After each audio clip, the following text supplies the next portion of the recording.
podcast you have been waiting for. 6 friends, 6 opinions, infinite laughs. History in the making. You don't have to open up your eyes, you can clearly see. The #1 podcast is GCU Week. 20 years of brotherhood. The Q La Familia. Raw, uncut, uncensored, and unfiltered. Bubs opinionated. Why Eddie keep you laughing? Steve will get the tea while Shot tells us all what's happening. Spiritual or natural. I'm here for the thrills. And when it comes to PJ, y'all, please say the real. From quick hits, heavy lifting, the master of the week. We getting ratings through the roof every time that we speak. PA, GA to the Aspens, turning podcasts into under-table has-been. Sports, entertainment, and current events. Sometimes we get pissed, so the crew got a vent. So when Friday night come, you know just what to do. Sit back, put up your feet, and now rocking with the Q.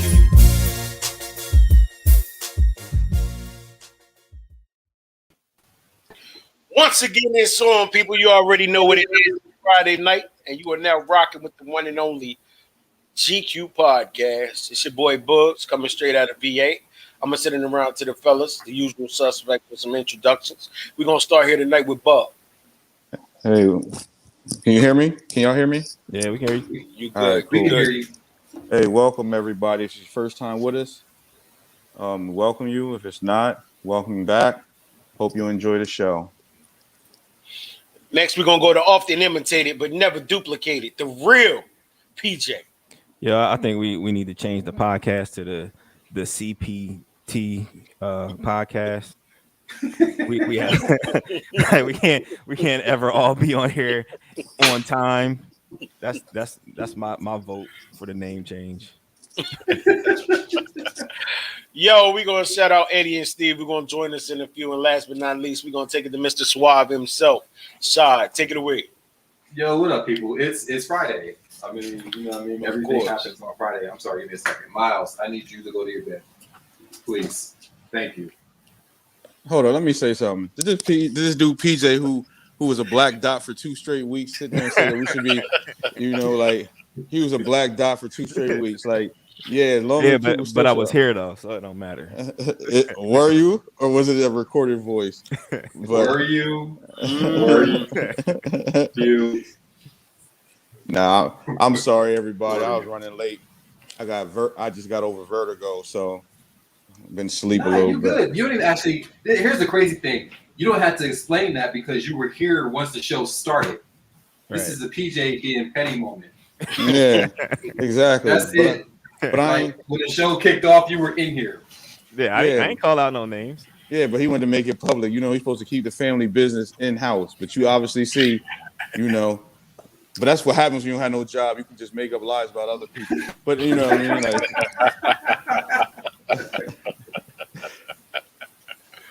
But nah, y'all, we glad y'all here with us. A lot of ish has happened this week. We want to touch on all of it, we can't. So in the meantime, we got a few things we're gonna touch on first. We're gonna start this off at. Let's get the press shit out the way first. Let's do this Travis Scott thing. Turn the lights on, turn the lights on. Make some noise for my boy right there, hanging in the tree right there.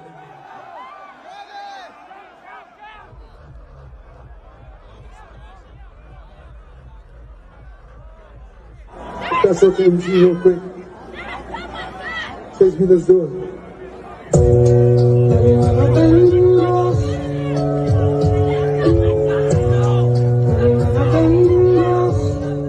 There are some people who were just laughing at those of us who were like screaming to get out because they thought it was funny, and they're not realizing that this is terror. We're trying to get out of here. The crowd didn't start out that packed.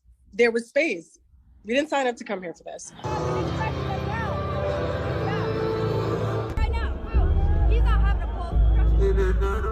was seeing 2 bodies laying down right behind me, and the whole time I was just thinking that they were passed out. And then once the security guard was just right next to me talking to another security guard saying that he didn't have a pulse, and that's when I knew something was really off.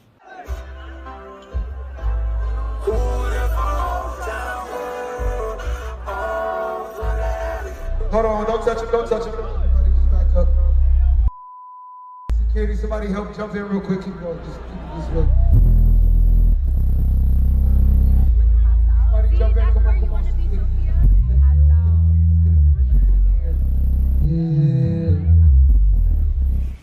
honestly just devastated, and I could never imagine anything like this just happening. I just want to send out prayers to the ones that was lost last night. My fans really mean the world to me, and I always just really want to leave them with a positive experience.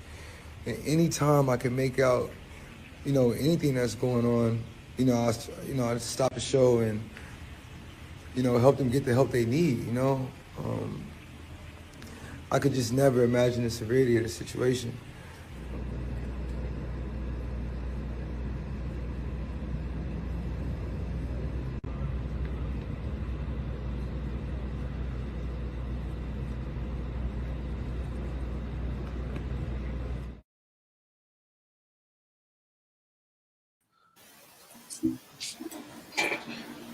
All right, so I guess, I'm frozen. So until I unfreeze, that hear my voice. Can y'all hear me, or am I just frozen? No, we can hear you. Yeah. All right, cool.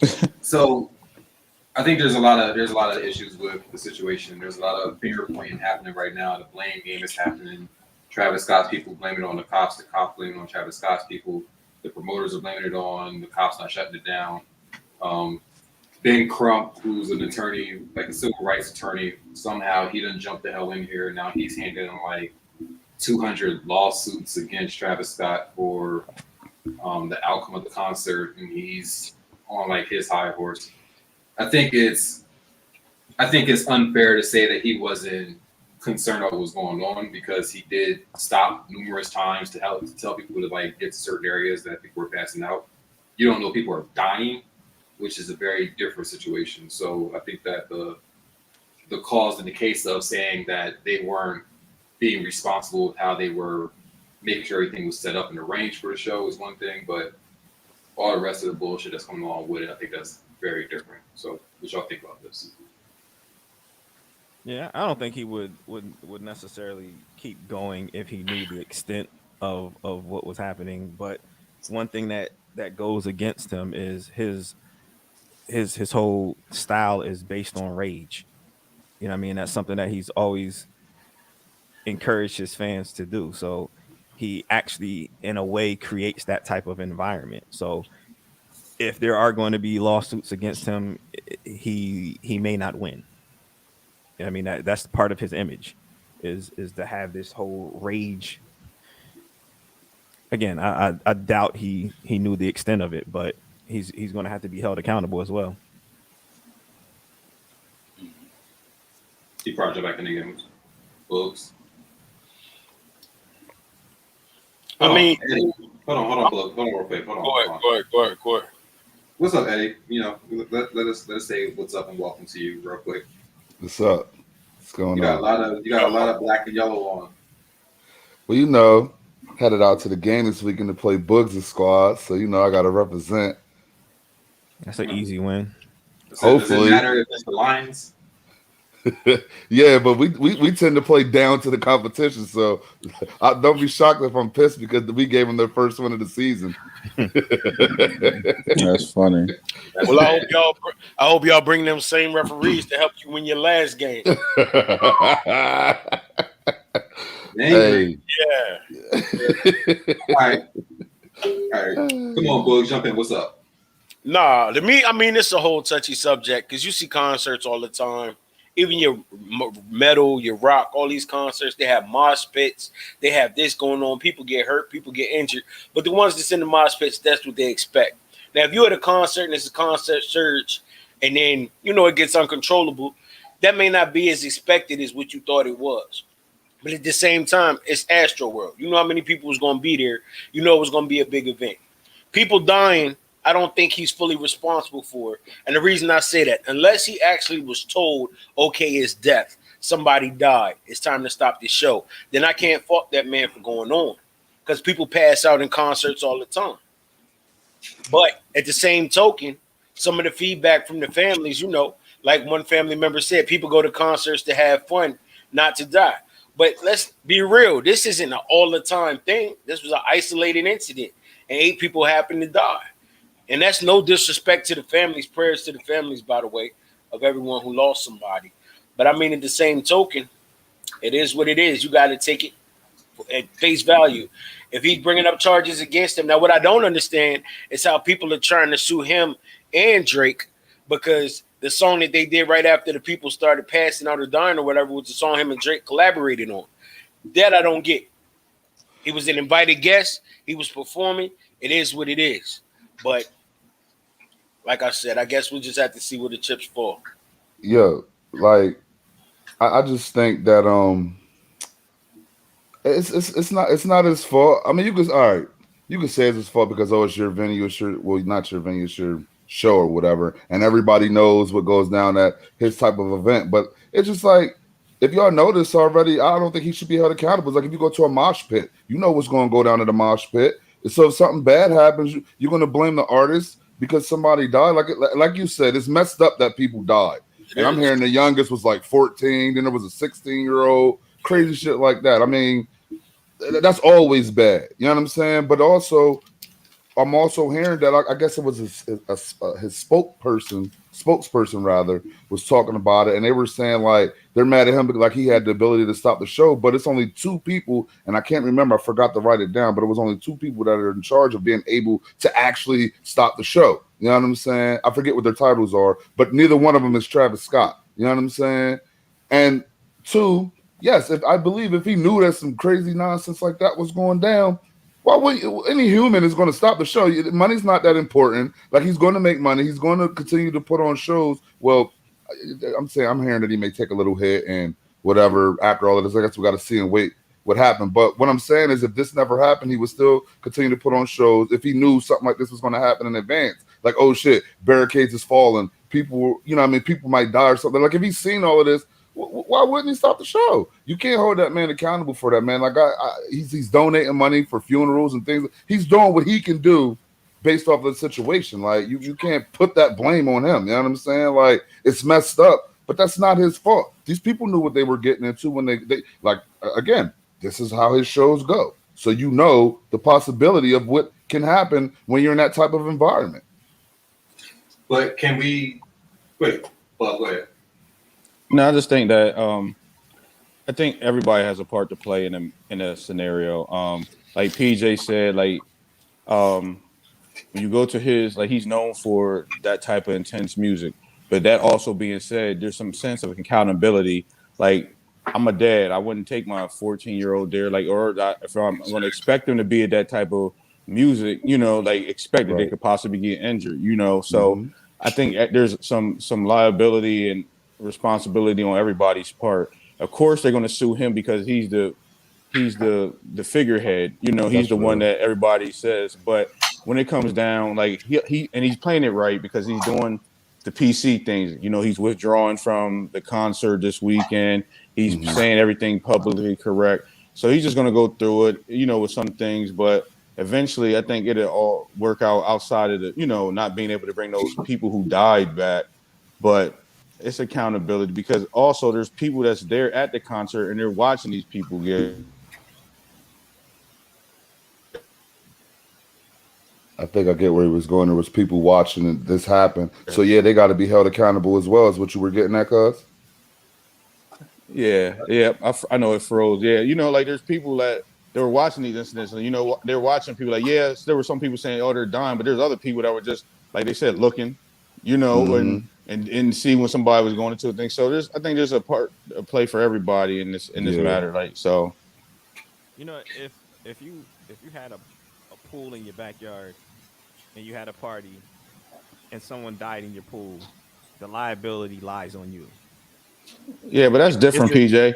Because situation. No, it's not, because here's the thing. PJ, pull your mic closer to you though. Yeah, you were real low. Hold up, PJ. The thing. Yeah. But the thing is this: like, one, to have a pool, just like you got to have a trampoline in your backyard, you got to have insurance. Like, what I mean? You're aware of the dangers of a pool, right? And of course, you had insurance for the concert too, right? And I'm sure there's waivers that need to be signed too as well, right? There's waivers, exactly. But a lot of these things too are people's actions. Like a pool, damn well, like, nope, it could be somebody's actions that caused them to drown in your pool. Right. So that's Right. not my fault. If That's somebody not- was bullshitting in the But pool, you're still going to be held liable for it. I'm they're not. gonna look at me because it's my No. pool. But You if, will. if John was wrestling Tony and Tony drowned because he slipped and hit his head and couldn't Hold get on. up, how is that on me? Hold up, though. Because they'll say something. They'll say something like you didn't have like waterproof grips around the pool. That- Right. You Yeah. will be held Or- liable. So they're gonna Right. so they're gonna So- All fish. kinds of crazy shit. But that's my point. So they have to be accountable as well because they're going to look into because what's going to happen is he's a high profile guy, so he's going to have top notch lawyers, and they're going to start digging into what these people were doing and start Xing out some of these lawsuits, like you know, and it's going to start making some of these people look worse. So when you have these lawsuits, you got to start looking at your part that you also play because, like again, like you said in your scenario, yeah, somebody can if you're trying to get in my pool without going into the right areas, there's possibilities that you can be accountable. I mean, you're responsible for it, not necessarily me. You know what I mean? And where I cannot be liable for those things because if I take all the proper precautions and you still don't follow the instruction, that's on you. But you know, the only difference between those two situations is even at your hotels and stuff, because I actually had to, witness this. Okay. It's like if you have a pool at your house and you have a party with 200 people, you're not watching all 200 people. Right. Now, if you let it be known in your invitation, you can come. It's a pool party. Swim at your own risk. There won't be a lifeguard on duty. That excuses you from a lot of responsibility. But see, that's Yeah. why you're supposed to do that in that situation. Exactly. But let's be clear, though. Let's be real, though. Let's call a spade a spade. How many times you've seen a disclaimer saying it's going to be 75,000 people come to the concert at your own risk? It doesn't happen. Doesn't happen. There is no warning. Check this out, though. I think that's There's no card that excuses you from responsibility of what happened Check if you this wanted out. to headline it out. But who's to say what's on StubHub when you buy that ticket? Who's Like, to say what? What's on StubHub when you buy a ticket and you just say purchase and you go through those terms and agreements? Like we don't know like what his liability is. But that's the point. How many people actually take time to go through those That's what I'm terms? saying. But Bugs, that's It's my moving point. depth. You're proving my point. So how many people take time to do their due diligence so they can be accountable for their actions? Because you can do something, and that's why I said with these lawyers, I'm guaranteeing these. Like, watch how so many of these lawsuits start falling off. You know what I mean? Like, but here's the crazy thing. It's Ben Crump. This dude loses every case that he does. Now, much respect to the man. Every case he's taken, he's lost. So I have a lot of respect for what he tries to do. But he lost Trayvon Martin's case. He lost Michael Brown's case. He can't figure out who killed Biggie and Tupac. Had a whole special about that. Was just writing people off. That later on came out that they were the ones that was involved. Like this dude, he's not the person you call if you want to actually win your case. So. This is my thing. He's no. I mean, I get it, but this one, I don't know, man. So let me ask y'all this: do y'all think after this, do you think like, because I'm hearing rumors on different radio shows that he might be done. This might be. No, his you know what's career. gonna happen? His concerts are gonna have more people come to him. I agree with that. And he's going to have different measures as well. It's going to be That's how tragedy works. He's Michael Jackson had people passing out every show. Ho.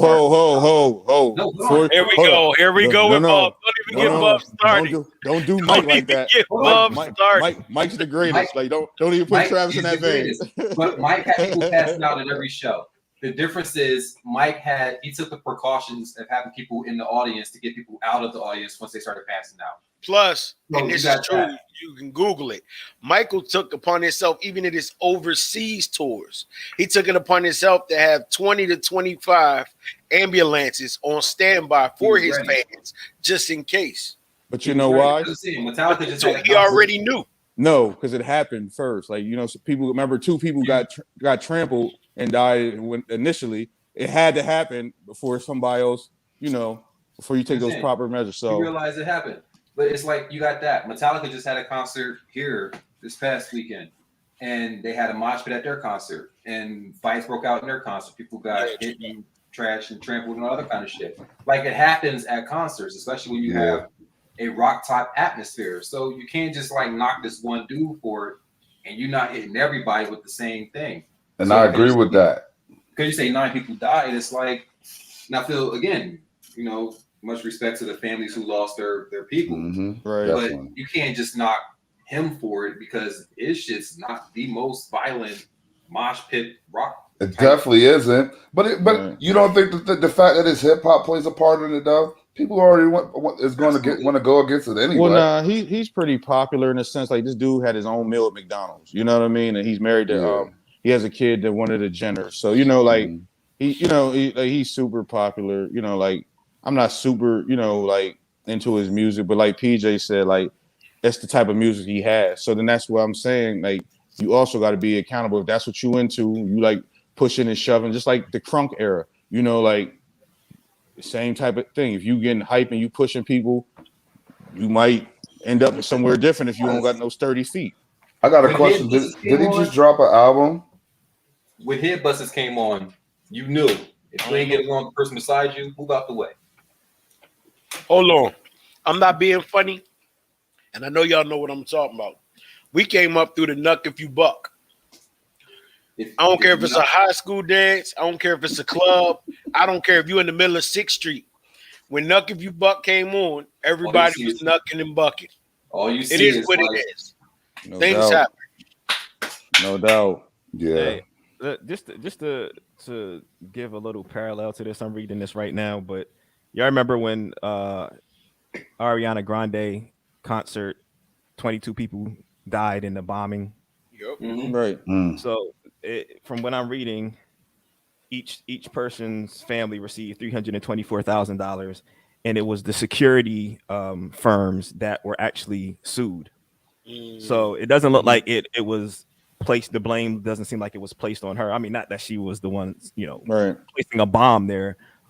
I'm not sure how much of a parallel this is to Travis Scott, other than the fact that people died. Right. Because it wasn't like she was promoting that type of environment. It was just Right. something that happened. But I think that's the. How many people you say died, PJ? 22. Exactly. That's Look, look. so we can get off this real quick. She tripled his. Yeah. You know what I'm saying? Like I think that's the issue. Yeah. What's up with y'all spotty internet connections today, huh, guys? You see? So, I don't know. I guess we were closing the end of that. Yeah. What was the next lost him altogether. What was the next situation? What we going? Kanye? I mean, you said it now, so we might as well Yeah, go with it. let's Like, Let's go ahead, Bub. You go ahead and cover. set up that Kanye, Bub. I don't know. Does Shad have a thing for it? Like, did y'all get a chance to see? It basically is just recapping his interview, right? That he did on Yeah. I forget the name of it. So Now, I didn't see the interview.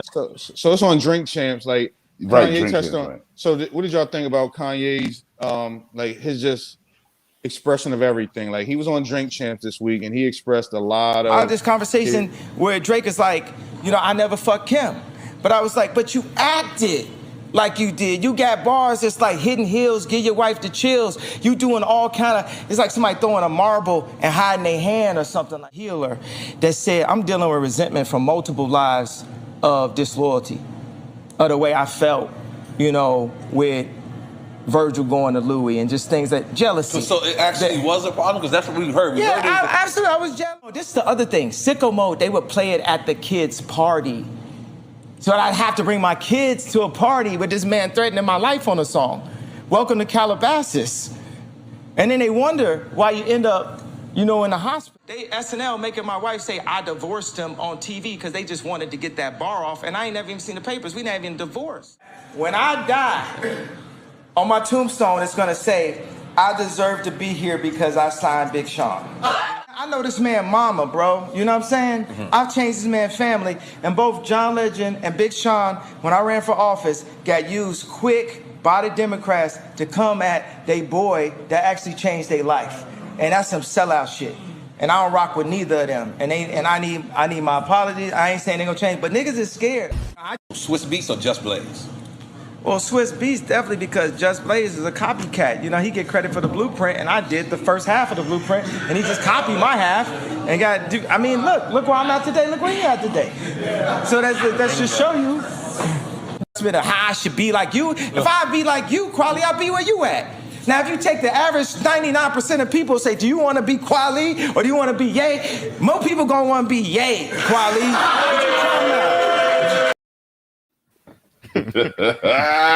Yeah, he was ranting, cuz. And I heard even off of that when I was listening to the radio, he was talking about like his bipolar disease and it was something else. Like basically just a bunch of random shit that he was covering. How long was the interview? Because I didn't see the whole thing. I just heard a bunch of different skits. 2 hours and 20 minutes. Damn. I mean, he's hard to interview, you know, so then that makes sense. But I mean, I liked it. Everywhere. I mean, he's important though, like as far as he's a draw, like, you know, so that's what you know what it is. But he's mentally everywhere in his interview. Well, that's the thing. Like with any good rant, it's going to give you outrageous stuff, jewels, and just some stuff you're like, what? And that's what I found out. Like it was, to me, it was funny because he believes a couple things that I believe. I always thought Big Sean was trash. So when he said that, I thought it was funny. I always said Talib Kweli said too many words per bar. Yeah, so when he said that, you know, like I always stood on that. It was funny as hell that him and Nori talked about playing basketball with Nas and how Nas can't play basketball because it does look like Nas can't play basketball. You know, it's my favorite rapper. Like I would not expect Nas. I think he would, you know, cross you over like the blouses. You know what I'm saying? So, it was entertaining to the fullest. Like, you know, like classic him though. You know, just all over the place, letting it be what he does. So. Of course, there's truth to everything. I mean, there's going to be some truth to what he says. Then there's going to be some of that Kanye spin on the things that he says. But should we always give Kanye a platform, even though it's entertaining? Yeah. You know why though, No. DJ? What's his worth though? What do you mean? What's his worth? He's a billion now, right? Billion? Because he's a billionaire? Of course. So then that means you got pull. So you can, you know what I'm saying? I get that. But what I'm saying is we all know at this point that Kanye is not always where he needs to be mentally. And showcasing him on a rant, even though he has some truth to it and he may feel like he's in a good space, I don't think is always the most healthy thing. And in some ways, it feels like we're kind of exploiting him. Because even though, like I said, there's a lot of truth to what he says, you can take a lot of jewels from what he says, but then a lot of the stuff that he says seems a little outlandish as well. Check this out. But he's also in a different bracket and different thing. And I believe a lot of the stuff he says, like you said, with the spin, the thing is that he keeps his name afloat. So he is a hot topic, but yet he doesn't talk necessarily to the press. So for him to go on Drink Champs, where it's kind of like, okay, this is a respected rapper with Nori's situation, for him just to pop up on there and just go, it's going to hold some credence because he doesn't talk to, you know, like a lot of things. But then he can touch on Kim Kardashian, Drake. You know, these are also things that are all major public issues. Like we're talking about, and Travis people Scott. want to hear it. Right. We were just talking about Travis Scott. He mentioned that in there, you know, like how he stepped to him, and you know what I mean. So Jay-Z, Dame, you know what I mean. Like all these people we're talking about, Soldier Boy. Like but these people that you're talking about are like mad Draco. and you know, and he's giving his perspective, and it keeps everybody afloat in a sense too. Yeah, keeps a buzz for them. So I don't think he's exploited. I think we can't exploit him because that's what he wants. Right. He wants the attention.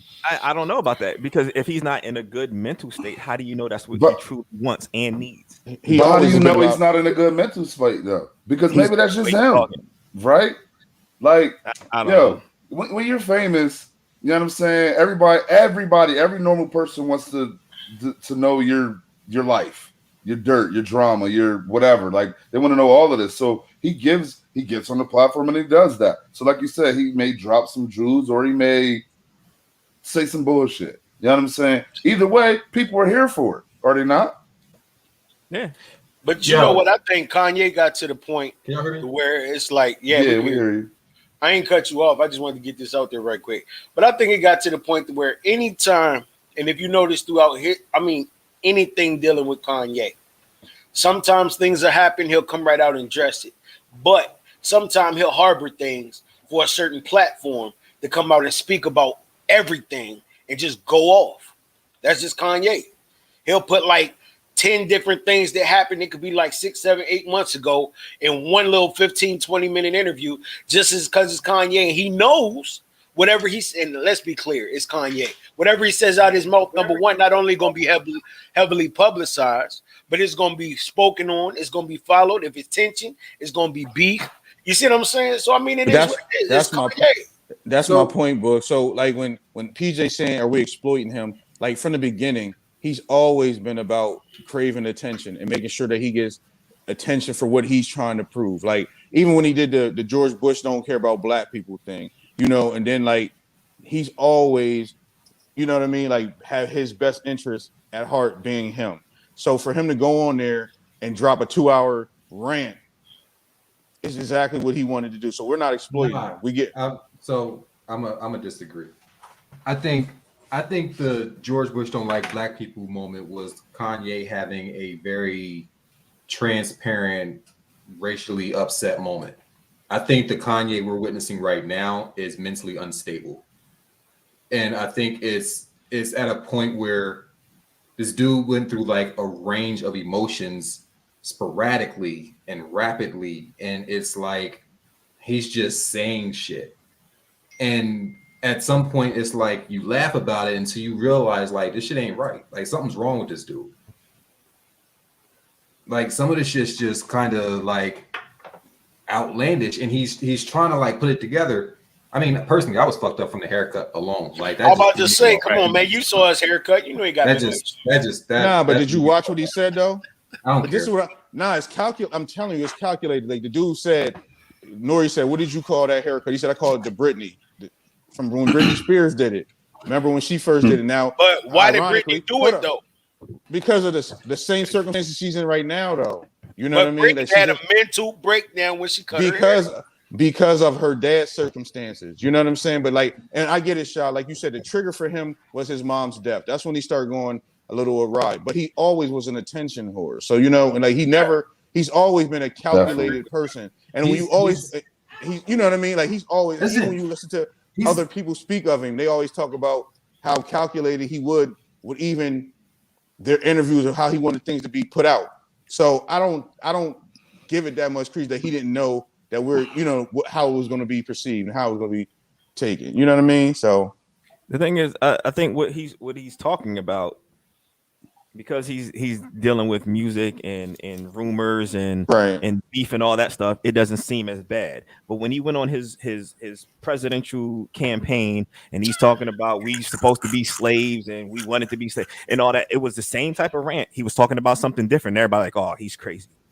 But because of he's telling you something that you want to hear about, you're taking it as, oh, he's just dropping jewels. No, he's crazy. It's the same thing. But he's talking about something that we're more interested in. He needs meds. No, there was did the video stuff on there that was weird. Yeah, you played it. You played it. Like the thing is, he did say stuff that was outlandish. But that's the whole when you describe a rant, that's what it is. Because there's gibberish points, you know what I mean, and different things along the way of him just talking. So why can't he just talk? If he was in his right mind, why wouldn't he just be able to sit down and talk intellectually? Because Kanye's he's not a scripted person. That's never going to happen. I'm not saying that he's Kanye's not in his right mind. Kanye speaks whatever comes to his mind. He acts on whatever comes to his mind. Thus, while I say that, let's be clear. He got mad at Beyonce. I don't see a problem with that, though. Taylor Swift. Look, I'm going to let you finish, but Beyonce had the best. He acted in the moment. No, but he addressed that. That's what I'm saying. Like he always got attention from those types of things, and that his mom wasn't dead then. His mom, you know what I'm saying? Like that was always his move. Once he noticed that thing from the, like you said, when he did the George Bush thing, that was sincere. But then he said, "Oh, this gets me a little bit pushed," because now, like he said, in the same vein, he put a text with Jay-Z, Kim Kardashian, all them, and said X, Y, and Z. You know, I'm worth more than you. All that type of stuff. Part of that's always been him. He's been a bragger. That's what he does. He's been you know what I mean? It's just that he's incorporated with the people that he's talking about. Like he's on that same tier. So. I think that's where the flip flop comes in at. So it's like you say, "Oh, I put on him in his text message, and I said all this to this and that and whatever, what have you." But then, like the next sentence, you're talking about how you want to be in a relationship with Kim and how you want everything to work out and how the media is the one that's spinning your relationship. And then You go to Travis Scott and it's like, oh, you know what I mean? He's talking about killing me, and I just want to be the person to fix all the relationships in Hollywood and be like the person that opens up the Bible and says, let's heal. Like, you crazy. That's a bipolar episode. I mean, it was a bipolar moment live. How many rich people do we call crazy though? Because if you look they're at around different stuff that we don't have no clue about. If you look at how Nori was looking at him while he was talking, Nori was looking at him like, "Yo, what the fuck is wrong with this dude?" But you know, you never know what Kanye. So that's what it was. Like that was the retarded looking at the crazy. So that was the whole moment in itself. Everybody knows that though. How many times you've heard celebrities, interviewers, and everybody say, "Are we gonna get this Kanye tonight, or are we gonna get this one?" They already expect it. It's expected because it's Kanye. You never know who's going to show up for the interview. All you know is you got 20 minutes with Kanye. Come be ready to get either common sense Kanye, bipolar Kanye, or revenge about to go on a hit Kanye. You don't know who's going to show up for the interview. So listen. It's always been Kanye being Kanye. That's right. It was accepted because that was what he's been doing. That's him. Right. That's the phrase though. That's what I'm saying. That's him. So that's what I'm saying. Like, we ain't exploiting him, PJ, because he's strategic. You know what I'm saying? Like, you giving him, like, you doubting his genius. Like, in his genius, like, nope. Like some people are genius. Some people are genius. Not a genius. Yes, it is. He's not a genius. He ain't. I mean, people throw that around way too much. He's not a genius. He's smart at things that he does. I don't think you're giving him enough credit. Nah, there's nothing genius about what he does.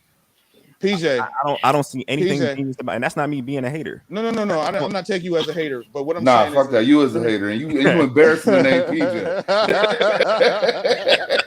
No, I'm tripping. But let me ask you this: all you had to do to be considered a genius is be great at one thing, right? Mm-hmm. And then also maximize it to its fullest extent, right? So if he's a billionaire, which there's less than half, whatever percentage amount in the world, how can you not call him a genius? Becoming a billionaire. What? I think Jay-Z a genius as well. But he surpassed Jay-Z financially. It doesn't matter if he surpassed him. Jay-Z is a billionaire. Is he a genius too? Hold on, yeah, he's a genius. Hold on.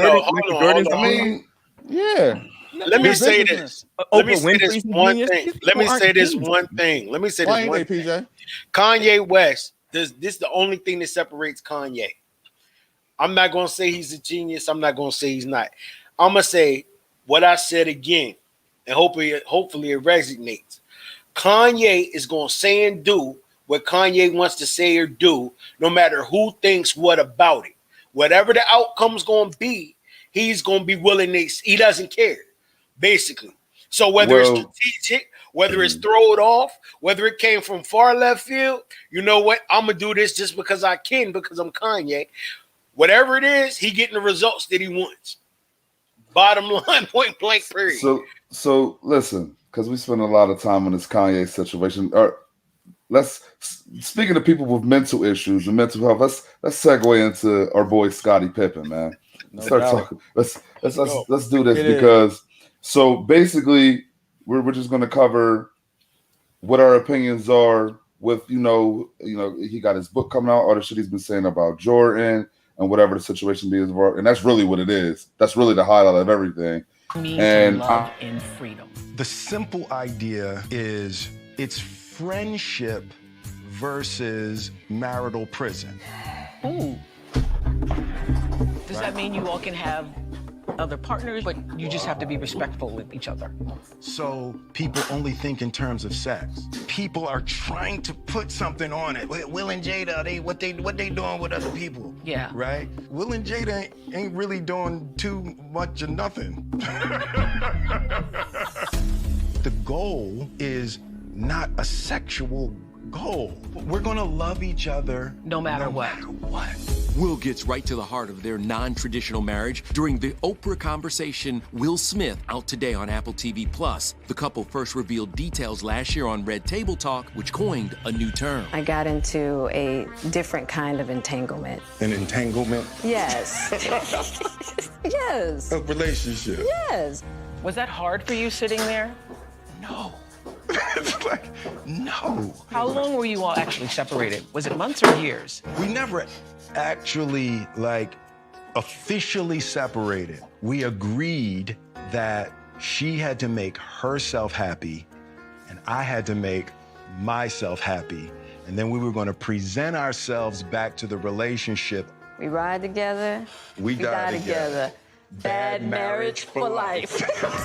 It's a far cry from the start of their relationship. In his new memoir titled Will, out Tuesday, he writes, quote, "We drank every day and had sex multiple times every day for 4 straight months. There were only 2 possibilities. I was going to satisfy this woman sexually, or I was going to die trying." Those early days were spectacular. It ended up being a lot more complex than that, bro.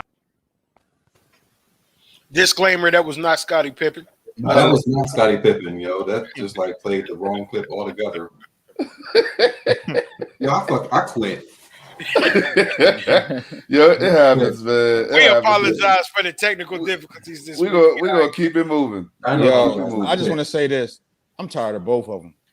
Like, that's it. Like, nothing more, nothing less. For me, I don't need to see another Will and Jada thing ever. I want to watch King Richard. That's it. I don't want to hear nothing else about their marriage or nothing. Y'all got this. I'm gonna say this, and I'm gonna fall back off of it too. I'm gonna say this. I'm gonna fall back off of it too.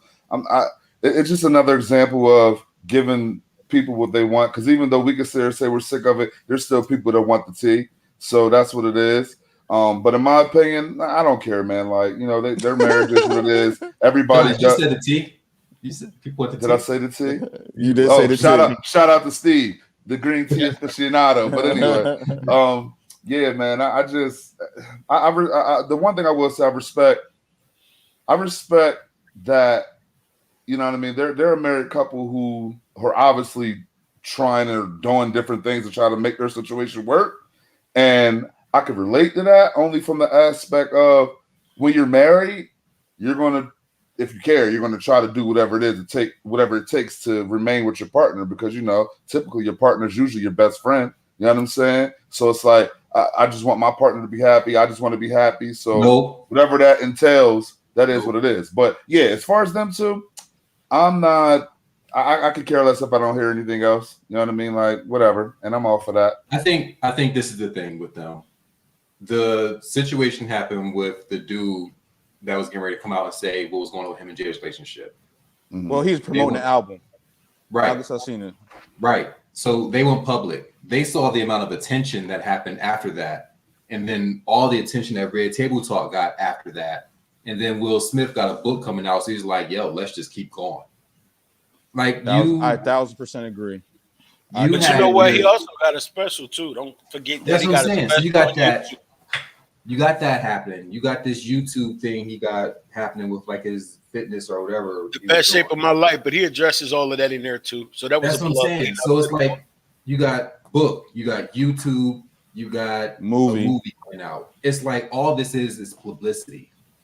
PJ, like we were saying with Kanye, that's what people do. Like when you and you're addicted to that fame, and you also getting that money, and like the way that we can get these out these days, that's what it is, man. Like you got to stop discrediting people. Like that's what they doing. Like I completely agree with Shad that they're doing this to ride that way. I agree with it in that sense, but that I don't feel like that's always the case for Kanye. He doesn't have to be promoting something to go off on a Kanye rant. We ain't gonna get back on Kanye, right? But yeah, I totally agree that Will Smith is just this is another publicity stunt or whatever. I don't really care. Right. You know what I mean? It's like I don't care. I'm not interested in what they do. And but you know what? Oh, go ahead, Sean. Go ahead. No, I'm saying I think that's the thing. It's like you have a bulk of people who really don't care, but then you got that bulk of people that were waiting for all this to come out and they can't get enough of it.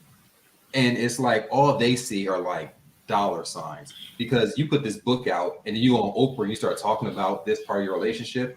Now you got all these nosy people that want to know like what your toxic relationship was like in real life. Getting ready to go buy this book. Yeah, but for me, it's not as fun when you come out and tell it in your own words. When August Alsina was coming out and saying it was funny. You know what I mean? It was more interesting then. Why? Because it was August Alsina? Yeah, it's like, is he telling the truth? Could he be telling the truth? Why would he make this up? You know what I mean? And that was more interesting. But, you know, when you're the narrator of your own story, it loses a little bit of the thrill. That's what I'm saying. My whole thing is like, it's why. And I then mean, the only why I can get is because all these other things that are happening that's on the table right Well, I'm gonna tell you, I looked at the best shape of my life. I looked at the first 4 episodes because I think it's 5 altogether. But if you look at it, he was trying to lose 20 pounds in 20 days and finish writing his book in 20 days. But I'm not gonna lie to you, he got deep in the programming of it. But so to say, it's like at one point, he was the best actor at one point, highest paid actor at one point. He was the highest paid actor at one point. Highest paid, but not the best actor. But I mean, when I say best, I mean of course, Samuel Jackson, Hollywood revenue wise, you know what I'm saying. But I'm talking about far as Hollywood is concerned, Will was that dude back then.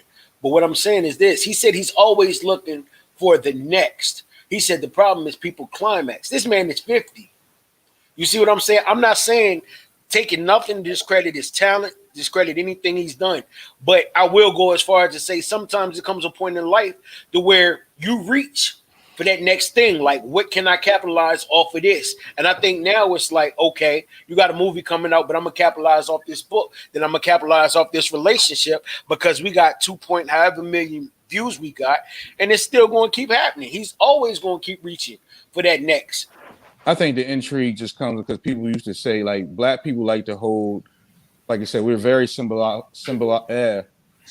people. So when they got married, they say goals because they've been married for 20 years or, 20 some odd years. So then now when you start seeing some of the things that people alleged was true, that's what was the draw. Like Shad was saying, when Alex Alsina said it, it was a little intriguing. Like, hold up, this young boy that was her son's friend.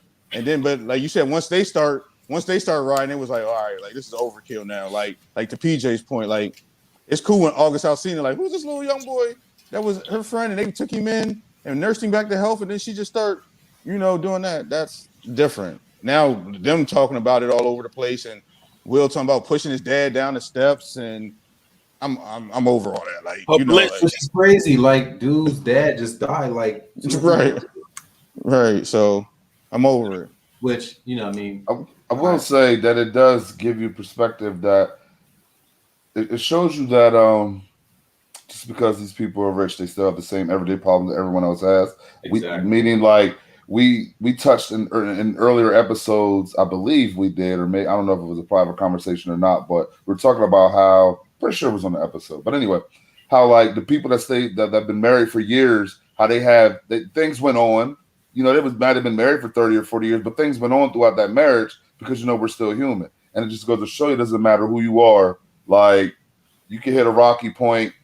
There may be some things involved in your situation that maybe, maybe seem crazy to other people, but is it really crazy when you actually experience it for yourself? You know what I'm saying? So I respect that aspect of it. But again, I could care less. Like, if they're going to put out some juicy shit, I'm gonna listen, but if not, it doesn't really matter. I'm not looking for it. You know what I'm saying? Like, I like drama. Who don't like drama, right? Who don't like drama? I don't like drama. I don't like drama no more. Wait. Correction. I don't want to be involved in the drama. I like to sit on the outside and watch the drama. Nah, because you involved. No, cuz I don't want drama. I've had enough of drama in my lifetime. I'd rather watch someone else go through it, and I just sit back and eat my popcorn. Like, so you'll watch the red table, but you won't go to the red table. Huh? Exactly. It's entertainment. That's all it really is. It's entertainment, man. That's what I'm trying to say. It is all for publicity, man. Can we move on to Scottie Pippen now? Yeah, speaking of red table, Scottie Pippen. My favorite player. Yeah, No, it better be Scottie Pippen this time. He's as legendary as they come. Now the gift to Pippen from Jordan, the slam by Pippen, a beautiful play. 6 NBA championships, 6-time NBA All-Star, 2-time Olympic gold medalist, Hall of Famer. I mean, Scottie, you did everything that you could do in the game. Now in his new memoir, Unguarded, Scottie Pippen is sharing intimate details about his road to superstardom. Good evening, everyone, and welcome once again to Bulls Basketball. Including what he really thought about the docuseries The Last Dance, which followed the Chicago Bulls dynasty in the 90s. Pippen says when he agreed to be filmed, he wasn't aware it would focus so heavily on Michael Jordan. You come out swinging in this book, and right off the top, you have a lot of criticism about The Last Dance. I thought it was a great documentary. I felt like the documentary only told a story that sort of glorified him as a player and not glorified us as a team. You call Michael Jordan selfish in the first chapter. Why is that? I mean, he was a great scorer, but a lot of things that he did was based on him as an individual. And I think basketball is a team game. Watching you and Michael on the court, it looked like two best friends out there just crushing everybody. What was your relationship like off the court? It wasn't what you saw on the court. We always will have that respect for each other, but our friendship is not where people see it on TV think it is. Do you think that Michael Jordan would be as successful without you? No, but I don't think I would be successful without him. I think we both complemented each other in a lot of different ways, and we kind of competed and pushed each other to be great. Pippen says The Last Dance was a chance for Jordan to tell his story, but his new book is a chance for Pippen to tell his. First of all, let me just start off by saying, fuck Scottie Pippen. Mike, nobody want to be like Scottie. Nobody want to be like Scottie. I knew you would take that route, but listen, let me just say this, man. All right, and I get sick of hearing this thing about, you know, I mean, everybody's like, oh, because what more does Scottie want, and what is he so mad for? And like, listen, that man wants to tell his side of the story. Like, everything is always about Michael Jordan, right? And I mean, rightfully so. But it's like, come on, man, like this dude's entitled to speak his mind and say how he feel from his perspective, just like all of us sitting here, you know, giving our perspective, you know, on this whole situation.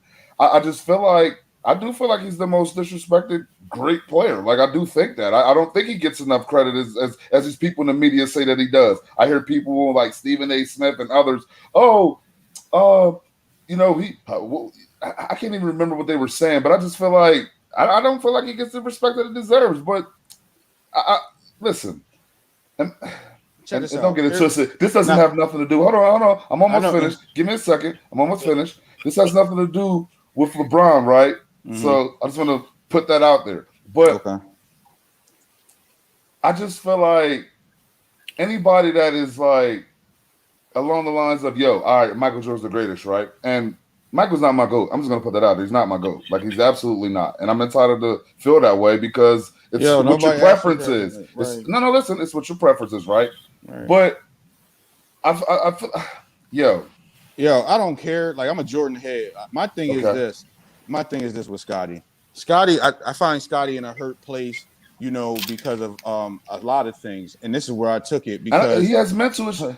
I'm glad. I'll come back. I'll chime back in. Go ahead. So what happened is, like, he had a son that he lost that had a heart issue. 34-year-old son that he just lost.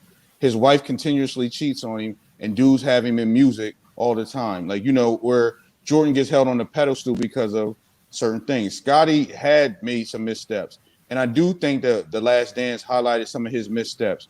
But it also, like, let's be honest, when you think of certain teams, you're going to always think about certain people. When you think, no matter what Kareem Abdul-Jabbar does with the 80s Lakers, you still think of them as Magic.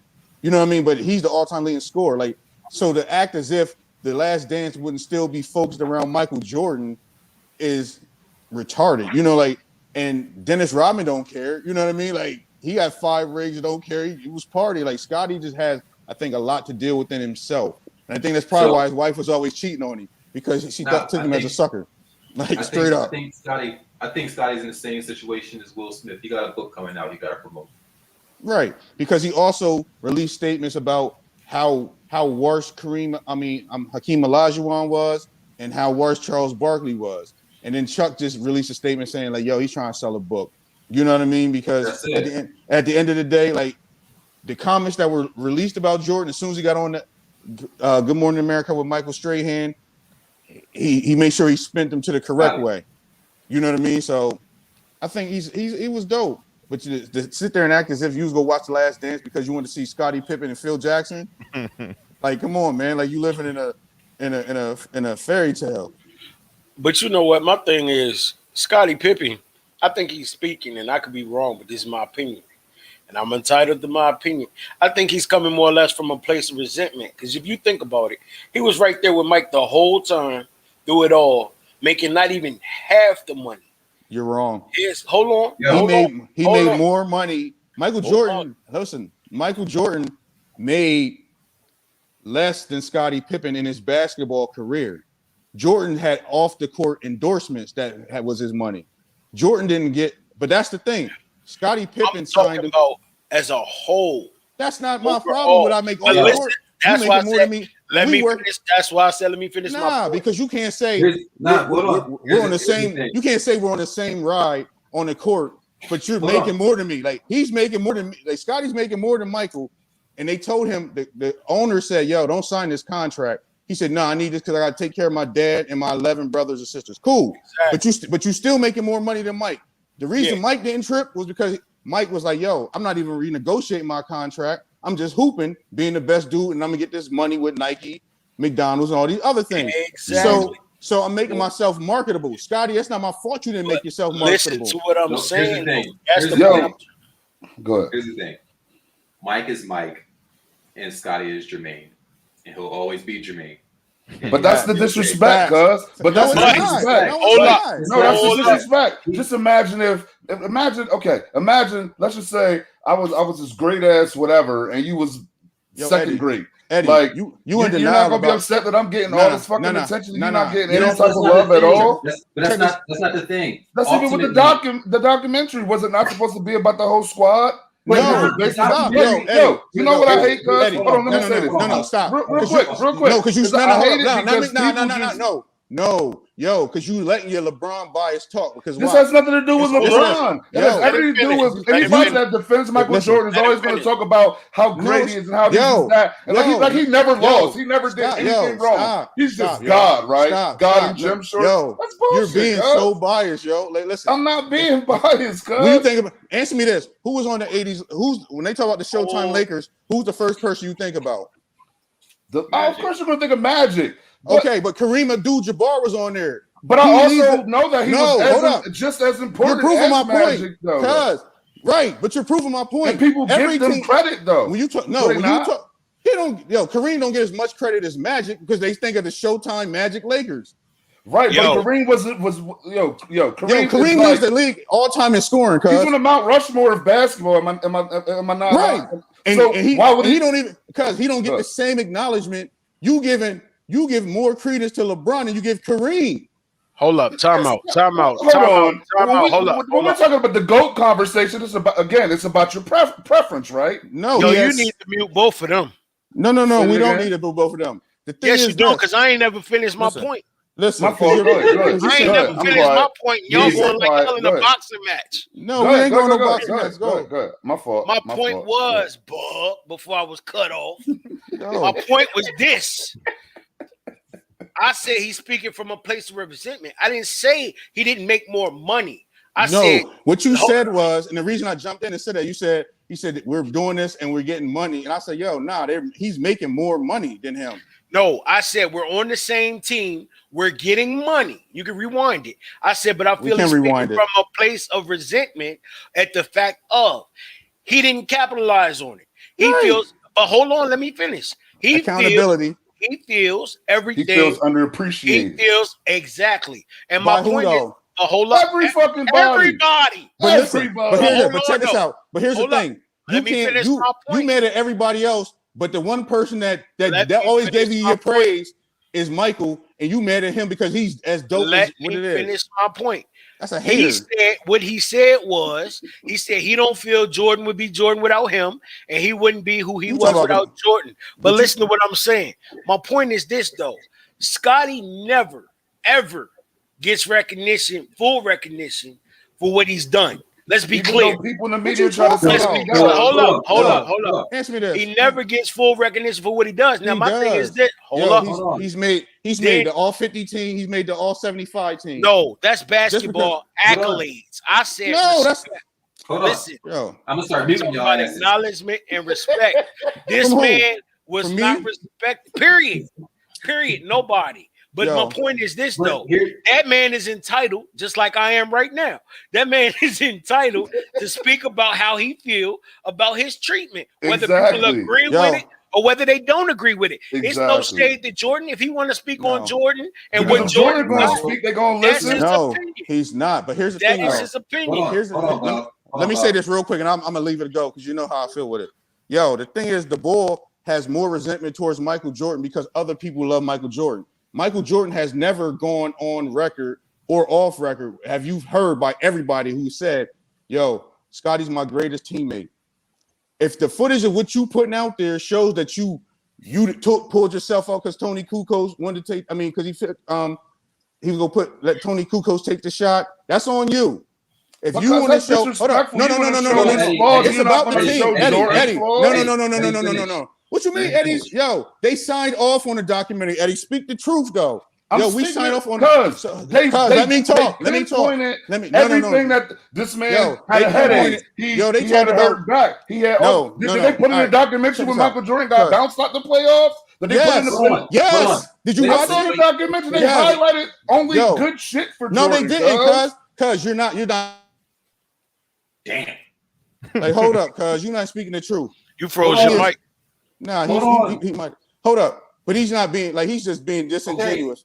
Hold up. They focused on. They showed Steve Kerr's dad getting killed. They showed Tony Kukoc over in Croatia. Like, come on, man. Like, Scotty just mad because it shows how much of a sucker he was. That's what it is. And that's crazy that you say that, cuz. That's your opinion. Hold on. No, it's the facts. Eddie. They showed Dennis Rodman in Las Vegas. You know what I'm saying? With Carmine Electra. Like, come on, man. Yeah, but that's like 90% of that fucking shit was how great Jordan was. No, it wasn't. Let's put Jordan on this pedestal. Yo, you're so biased. You're so biased. It wasn't. No, you're being biased, cuz. No, I'm not. Yo, if I name it shows Steve Kerr's dad getting killed. It showed what is his dad getting killed had to do with Michael Jordan? Of course, it's giving a little. It's giving a little background. No, I'm not. I'm not saying it, because what I'm saying is that Scotty's in a hurt place. I'm not saying I'm biased. Like, you know what I'm saying? What I'm saying is that Scotty's talking like, what is Charles Barkley and Hakeem Olajuwon? I'm more of a Michael Jordan fan than I am a Scottie Pippen fan, so I'm not being biased. All I'm saying. Go ahead. My fault. Go ahead. So here's the thing. Michael Jordan owes Scottie Pippen nothing. True. He doesn't have to give him props. True. He doesn't have to put him on his coattails. He owes Scottie Pippen nothing. Scottie has 6 rings and a hell of a career as a basketball player. True. So at this point, if he's upset with his relationship with Michael Jordan from the 90s, that's a personal problem. He got on Michael Jordan. Michael Jordan is the executive producer of the documentary. It's his fucking movie. If he wants to talk about Scottie, that's my point. But that's that's my whole point. No. But that's the shot. He doesn't have to talk. He doesn't have to Check focus this out, on Eddie. Scottie. But here's the thing, though. They all had the same opportunity to sign off on those things when they recorded that thing. Thank you, Sha, for bringing that up. Jordan was the only one that had the opportunity to be executive producer. Scottie and them had it. Scottie and them didn't. They signed off and they didn't want no percentage. Just like Scottie's always a sucker on a contract, and that's what it showed in that documentary. He's always been a sucker when it comes to contracts. So basically, the documentary is putting down Scottie and up in Jordan. Like I said, it's just like in every general conversation. What is talk about this team? No, it's always. Here's the thing. It showcased every. There's nothing y'all can say to change my mind. Like, he's disrespected. I don't give a shit about Jordan this and Jordan that. He's so disrespected, cuz. Okay, but here's the thing. He can feel disrespected. He can't blame feeling disrespected on Michael Jordan. Okay, pause right there. Pause right there, Shot. Wait, hold on. I'm not hearing me. I got a question. Every argument about the Bulls, if you take anyone off that team, there is no championship. I agree. So now here's my question to you. But it's not Michael Jordan doesn't have to now in 2020 stroke Scottie Pippen's ego to make him feel good about his role on the team.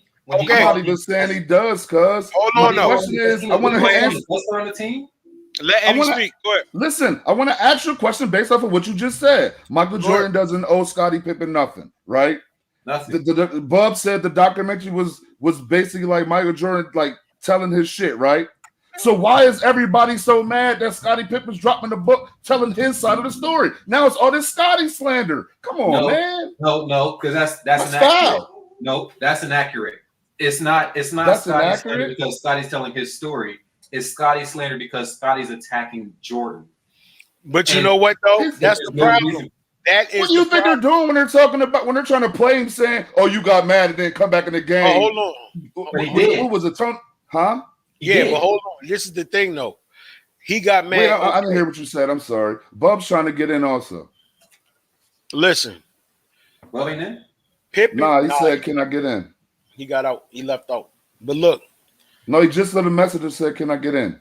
That's what I'm saying. I think it's backstage. Hold on, because it's not popping up on my slide. Go ahead. Pippen wrote a book or whatever, got a book coming out in which he speaks about Jordan. If somebody wrote a book about the Q, highlighting whoever they wanted to highlight, if PJ was executive producer, whether I signed the contract or not, whether I did this or not, whether I did that or not, and PJ still executive producer, so it's mostly focused on PJ, his fam, this, that, and the third. And they was like, Bugs did this, but Bugs was here. This is my thing. If I write a book and I say I feel some type of way about PJ, right? Who is to tell me that I can't have my own opinion about it? Nobody. That's the point I'm trying to make. This man is getting trashed for basically speaking how he feels about the situation. Let's be clear. Nah, because that ain't let me finish. No, don't cut me off. Hold up. Listen, and this ain't no LeBron bias because I'm not a LeBron fan. And this ain't no MJ bias because I don't even care about MJ like that. Listen, But my point is this. The man is entitled to speak what he want to speak about how he felt he was dealt with, whether y'all like it or not. It is what it is. Right. All right, cool. But that's the thing. But y'all fabricating things. I'm gonna smooth some things out real quick though. What he said is he's talking about the fucking fact of his whole life in the book. Like let's get that shit clear. Right. When he's asked about it, somebody else is writing it. They ask him about things when you have excerpts to sell, but then when you get on the interview and you renege on these things. He called Phil Jackson a racist, said that Phil Jackson took him out the game. I mean, didn't gave Tony Kukoc the shot because, you know, he was white and Scottie was black. Right. But what it really came down to, like he said in the interview, was the fact that he felt slighted because Jordan wasn't there. So he felt he was next in line and he was owed that thing. So y'all keep going off these notions that it's resentment. He's mad. Right. Listen, man, come on, stop, man. Let me talk. I'll let you talk. But this is the thing. No. So then when he says things about the Jordan things, and then when they ask him on the program, he says, well, no, we played together and it was about us. And he clarifies these things. Y'all going on the clickbait shit. The fucking fact of the matter. Move over. That's all it is. This ain't no clickbait, because this is exactly what Cuz said in the interview. No, he didn't. In the interview, he said he wouldn't. No, he didn't. Listen, my ears are lying to me. Shut up and let me say what I'm saying. I'm not going to shut up because you just trying to overtake the conversation. You're trying to overtake the conversation because you don't want to slander your boy. Like Jordan's not like, come on, man. He said, "You gonna tell me to shut up?" Like, no, I'm not gonna fucking shut up. I'm entitled to an opinion. Are you kidding me? Because you bullshit. Because you want to overpower this whole conversation because niggas is talking about Jordan. No, I'm not. You're not listening to me, because you talking Jordan, fuck Jordan. Fuck Jordan, cuz. I'm not tripping off of that. What I'm saying is, I'm telling you to shut up because I'm talking though. You talking through me. I'm saying to you, cuz, that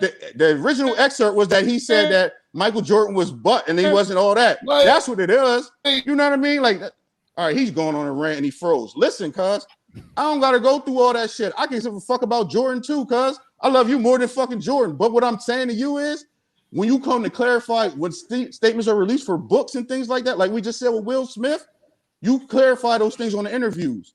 That's what it is, cuz. And he's trying to sell something. That's what it is. Fuck it. And we've seen the documentary. What's the difference between that and what I said, though? What you mean? Yo, his resentment, because his resentment is geared towards the wrong person. Bugs, it's not but. Yes, it is. You're not listening to what I'm saying. I said he's speaking from a place of resentment. I didn't say where it was directed. Yes, you did. No, you said listen to what I'm saying. You cut me off before I didn't, because when I was sitting backstage, I was listening to y'all. I'm watching it on the phone too. But you said if he want to talk about Jordan and his story, but no, his resentment is about how people view him. That doesn't have anything to do with things, because like you said, when he says the same No, it's not. Thing I said, Bob. Listen, no, because his wife cheating on him. Go ahead. I said how people view him, Go ahead. and this, that, and the third. All right. So this was very productive. This was the real. This is real. And you only get this on the Q podcast. That's why y'all need to tune in on Friday. Y'all straight up just had a full-blown barbershop argument. Right. For like 30 minutes. Where Eddie go, yo? About Scottie Pippen of all people. He's been of all the shit we've talked about on all of our episodes. Scottie Pippen was the wedge between our friendship. Yeah, there ain't no wedge. Like, there's a thing. It's true. Like, yo, he said fuck Jordan. I say fuck Jordan too. Like, if I see Jordan, I'll be like, you know what I mean? But it's not that. But my thing is that like it's gonna be intense. No, let Eddie in. Dudes always talking tense about sports. You know what I'm saying? So that's what it is. That's why we stay away from it. I think that's just the thing. Again, right. I gotta wait for Eddie's thing to pop up on my side. Is he in? He said he here. It still says he's on here. I don't see him. Nah, I don't see him in there. We do this. Kick the studio. See if that works. The studio. I hope he took a shot to calm down. Yo. All right, let's see if that works. Where you at? You done joined that man to the bar, bro. See what you did? I ain't going to the bar. Like, yo. You done drove that man to the bar. He out there sipping right now. Here's the thing. Bottom line. The thing, I don't like is, Dipset. I don't like Dipset. But if Jim Jones gets upset with Cam for saying that they Jim were Jones the best, like backup singer, it's like you can't get mad if the top dude called you the best teammate. Like, there's no bigger compliment than that. But still, if I don't like him, I'm entitled to my opinion. It's but that's not what it. But see, that's what I'm saying. He didn't say he don't like him. He just said we ain't as close as we was. And then, like, by Scotty's own admittance, you know, like he said, like I wanted, like this is where Scotty contradicts himself. He said, "Yo, I wanted Dr. J to induct me into the Hall of Fame, but I didn't know him. So I asked Jordan, and he said no. I mean, he said yes with no hesitation.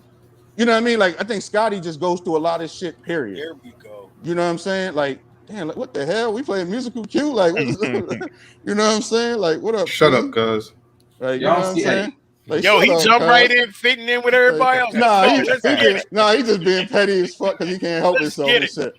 You know what I'm saying? Like, I hope Cuz didn't go. Cuz, where he at? Yeah, he was trying to put him back on here, man, for real. Yeah, man. I don't see him. I don't see him on here.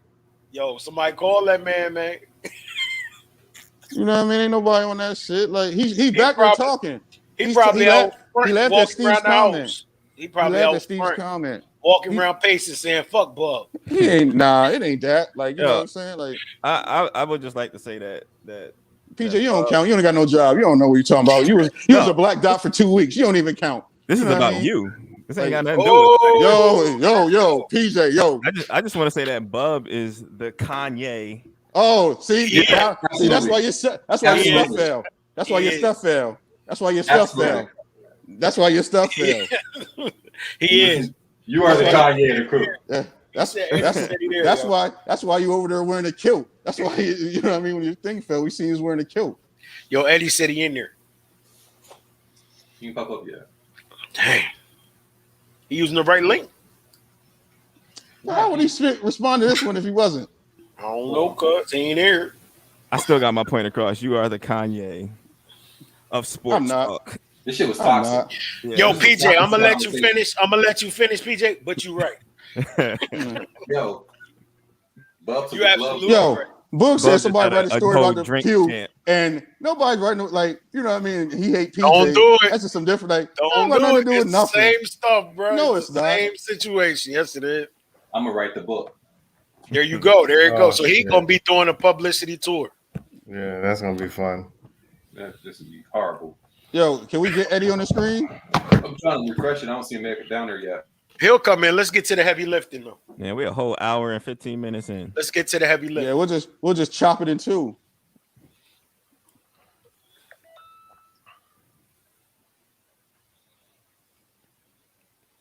Well, we giving people drama before the break. Let's get it. Let's get it. Q Law. All 6 is here. Let's go. Unfiltered, unadulterated, raw. That last 30 minutes was a dumpster fire inside of a train. Oh no, it wasn't. It just shows you how intense me and Eddie get, right, cuz? About Scottie Pippen. Scottie Pippen, LeBron, Scottie Pippen, LeBron, Michael Jordan, right, Eddie? That's what it is. That's how niggas get. We get intense. You got angry Eddie. Eddie was in there. He was pushing the tables over. I know where Eddie went. I'm a very emotional person, so I don't know when the shit gets a little. I love you. I definitely apologize for saying shut up, but I didn't mean it like that. You know what I mean? I just wanted to say like let me talk. You know what I mean? But I do apologize for the record. You know. So man. Every now and then it's good to just tell somebody to shut up. You know I ain't pressed about it, man. I love you. Yes, you was, cuz. I ain't worried about it, man. It ain't that serious, man. Yo, cuz. I mean, we just all gonna tell you to shut up. No, because I ain't gonna lie. When you told me to shut up, I got pissed. I'm thinking, damn, I'm a grown ass man. How you gonna fucking tell me to shut up? So it got a bit personal for a second, but I'm cool. Like, maybe me getting kicked out was a good thing because I needed to calm down or something. Like I don't know, man. Like there ain't no animosity though, because you know you my fucking guy. Like. Cuz after this podcast, cuz Union Deposit, cuz we at Union Deposit, cuz let niggas know we at Union Deposit, cuz. Yo, on the funnier note, listen, real quick, who y'all got in a fight between Scotty and Michael? I got Scotty because he got more animosity. Yo, Future chump Scotty. I take Future. Yeah. Scotty just talked like he can. Yeah, Mike too what? competitive, man. He talked. I just felt like really, but you gotta understand though, Scotty's background and like all the pent up anger, and this guy I think he got some mental shit going on with him right now. To be completely honest with you, like, yo, he got the hair Lorenz Tate had in the inkwell. Like they said he was at an interview drunk. Like testing 1 2 3. Y'all realize we're still talking about Scotty, so, right? I don't know, whatever. Oh, yeah, this show is shit. We shot this one. This is over. Nah, we can run through something real quick. We got 15. We got Steve now, so we can actually talk about some sensible shit. You know what I mean? So run that shit real quick. If y'all would shut up. Yeah, Steve, how you feel about Scottie Pippen? Shut up, guys. but he meant that sincerely, PJ. Look, like he wanted to say that for real anyway. So this just provided the opportunity. This episode was provided you by the word "shut up." That was the sponsor. Right. That's what the name of this episode. Shut up, cuz. Yo, now I understand how. But Shaw hit it on the nose though when he said that Scotty is Jermaine and Michael is Mike. That was the dopest thing. Like, yeah, you know that's what I'm saying. It's but you gotta respect Jermaine. You're still in the Rock and Roll Hall of Fame. You still got the same album sold that Mike had with the Jackson 5. You still have your accolades. His name helps you get your name. Like you're good. Yo, so to be jealous of him and be upset because he didn't say like you're the best guitar player in the world. Man wasn't getting nothing nowhere. He was greasy. He wasn't greasy back then, Bugs. So that's what I'm saying. So it's like can Jermaine get mad because Mike doesn't take him on tour with him as his bass guitar player? Oh man. And he's the second best singer in the group. I'm saying you cool, but you're not Mike. It's all right. I mean, everybody can't. Yo, shut up. Go ahead, Bugs, with the heavy lifting. Go ahead, Bugs. Start the heavy lifting so we can knock this out real quick. All right, tonight we're going to talk about the breakup divide. There's many things that fall under the umbrella of a breakup. You know, situations, subjects, concerns that comes with the breakup. So I'm going to go ahead and pass it to the real PJ so he can set it off on this breakup divide conversation.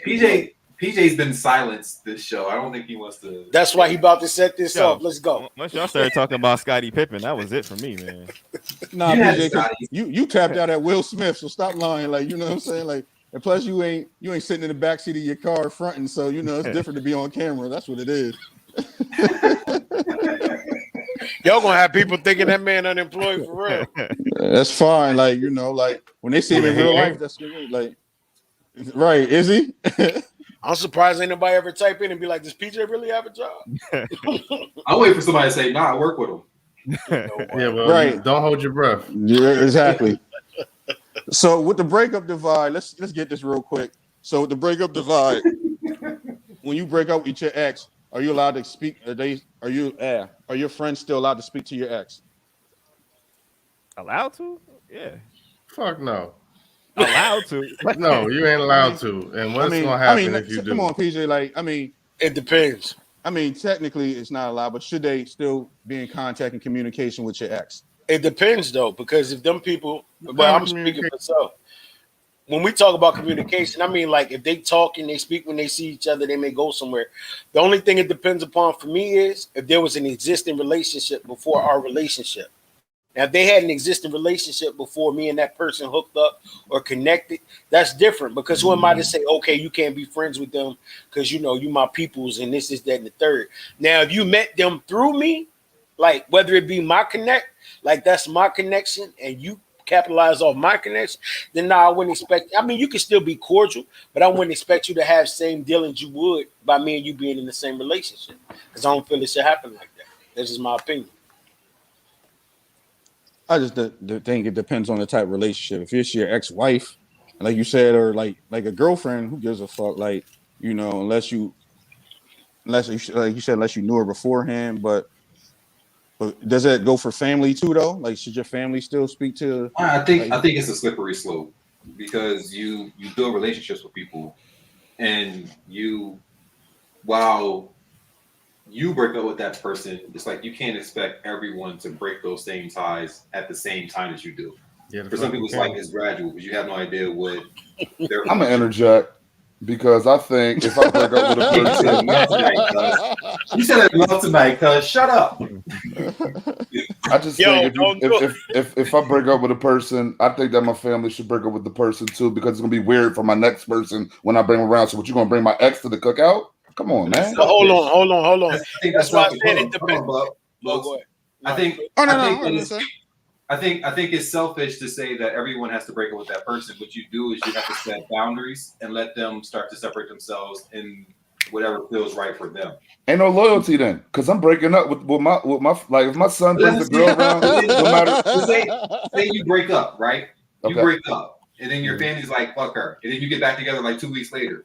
And then your you fucking her. Then you break up again. And your family's like, okay, fuck her. Yeah, that's different though, Sean. It's not different, because it's like you don't know. Like your family might be rooting for you to get back together. So what if it's been a year or 2 years or 5 You know what I'm years? saying? Why are And y'all that's still what cool? they're doing. And it's like if I break up with somebody and my mom is cool with them, it's like, okay, I don't want to be around y'all, but I can't tell you, like, don't deal with that person. And I think No, you can't do that. You're right. Because I mean, one, my mom would knock me the fuck out. That's what it was. Yeah. So we already know that's not going to work out. True.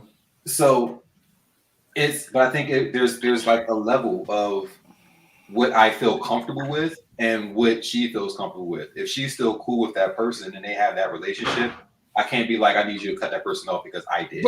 Because you're the son. Should you be made uncomfortable because your mom wants to pursue this relationship with your ex-girlfriend? I'm not always right. You're not right because you broke up with somebody and your family still wants I'm in the to. wrong. What if I'll agree to disagree with you, and I'm gonna shut up. I got a question. I have a question. This is my thing. Like, I'm gonna set an example. If I'm in a relationship. Everybody clings to that person that I'm with.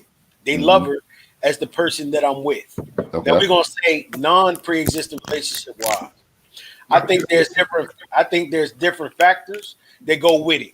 Cause it's like if my brother had a girl and him and her broke up, I may still be cordial with her, but it depends on circumstance. Why did y'all break up? Now, if she cheated on him or did him wrong or this happened, then we breaking all ties. But if she treated him right or situation changed, they just broke up because they feel they're not hitting it off as a couple, but they still gonna be cordial, then I'm gonna still be there.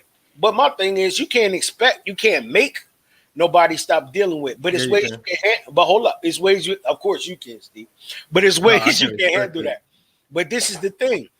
I'm not going to invite you. I wouldn't expect the ex to be invited to stuff like family reunions and all that, where the friend may be. But at the same time, if my cousin had a birthday party and she wants to invite my ex, I can't stop that because they got a rapport when I was with her. I'm saying, so let me jump in on that real quick. So can you, like, you can expect, like Steve was saying, like you can expect them to fall back because you know it. Like, if I come to this party, I might have my girl with me, and my ex there. That ain't gonna be a good look. You know, Exactly. like, you gotta be a little considerate, like, you know what I mean, about the circumstances, because you know the dynamic of what it's gonna be. And then that's where your loyalties may like, you got to find out where your loyalties lie, because like, you know, like, yeah, I have this friend, but you should be able to be honest with them, like, yo, he's gonna come here with her, because you know, regardless of what happens, like whatever happens, like a motherfucker still will go back and talk about that shit, like, oh, he was there with his other bitch, or like you said, like, you're my cousin, so you can't be around my new chick and my old chick in the same thing and think it's gonna just be sweet. That's kind of awkward. But see, that's it's very awkward, yo, and it's disrespectful. But if I still got a relationship, say me and my ex are cordial, like we broke up, but we still alright. That depends on the circumstance. Some people may not mind their ex coming to a function. She may come to the birthday party with her new dude and mine, and we all may get along. However the ball, however it may work out. Like I said, that only comes into play if there's children involved, because there's no reason for my ex with her dude to come to my cousin's thing. And you know what I mean? So that's where I guess the next part of our question goes, like, how is it, do you separate the boundaries with children's involved? Hold on, because I was with Blows for a second, dude. You didn't talk about like your ex coming with new dude and like that's no. Like, no one should that. Bro, so you mean to tell me you're going to be there? With you? You're going to be there. Hold up. You're going to be there with your girl, and at my cousin's like place. I said, your cousin, at my relative's birthday place. Party. It's your cousin's birthday party. You take your girl. Now, whether you know the person coming or not, if she come with a dude, how is that affecting you though? That's the point. It does. It's right. Because ultimately, you have a friendship with my cousin. That's my family. So I would think that the person that I broke up with would be like, that's your family. I'm not going. You're right. I'm not gonna bring some other dude there when I know this is gonna be hot. Because because you're already there. So why would I want you to bring your partner? Right. Why does it have to be hot though? Why does it have to be hot? Unless, like I said, unless there's kids involved. Like if there's kids involved, that's where you can bring somebody else that you're dealing with. Like, you know, man, like, that's irresponsible. Even if there's kids involved, why is she going to my cousin's birthday? Because she was invited. Because if it's a kid's party, like, you know, like the kids have cousins and they bring the kids and the kid lives with the mom. There's circumstances, you know what I'm saying? Like there's always circumstances where like the kids stay with the mom, and then you're right. But that's what I'm saying. Like kids are involved makes it more slippery. I mean, makes it more of a slippery slope than her just being cool with my cousin. They hang out. I come to my cousin's party with my new girl because it's my cousin and my aunt and my uncles, but then she just show up with her new dude. Like, oh yeah, by the way, this is my new dude. Like, so, what? Speaking from someone who doesn't have kids, before our computer turns off me again, I think that once you have kids involved, I think all boundaries are basically dropped, because you got to make life as normal for the kid as possible. That sounds like somebody who doesn't have kids. I disagree. There's some, but your role at that point in co-parenting is making that kid's life normal. Even though you're separated, it's like the two of you are together in situations as much as possible with them knowing. I think that might be a situation where the ex can come with the new and you can still come with your boo. I think that's the situation that might work. But here's the thing: when the ex comes, this dude got to be her dude. It can't be the meat of the week. That's what I'm saying. You know what I mean? Like dude, yeah. And it has to be, but it also has to be somebody I'm already aware of and had. You know, where you can't just show up at my family function. You can't show up at my son's graduation with your new dude and like, oh yeah, this is like what? Like that's a different sort of. I would like to think like the situation I painted. Of course, I would expect your cousin to give you the heads up, yo. No, it ain't even got to be the cousin. This is that and the third. You know, what you I'm and saying? the ex got to have a certain, like, obviously, if I'm going somewhere with my new female and my ex is coming with their new dude, we probably already talked before then. Like, we're all cool. That's what I'm saying. Like, because if that's not the relationship, they don't deserve to be there, and I take it as disrespect. Like, yo, if my aunt or my mom or anybody is like, yo, I'm having this birthday bash and I'm inviting your ex, all right, that's gonna be a little cringy, because what if there was drama between me and my new one and my old one? You know what I'm saying? Like, you can't do that. So if y'all gonna be friends, fine. Y'all talk outside of me, fine. If y'all go out or hang with outside of me, fine. I can't control that. But come on, man. I'm asking you up front. Don't invite me and my lady to a function with that person unless you know we got a solid relationship. And that's what it's based on. Like if we have a relationship like that, okay, cool, then yeah, we can all hang and bang. You know what I'm saying? That's why I said if everybody's cordial, it shouldn't be a problem.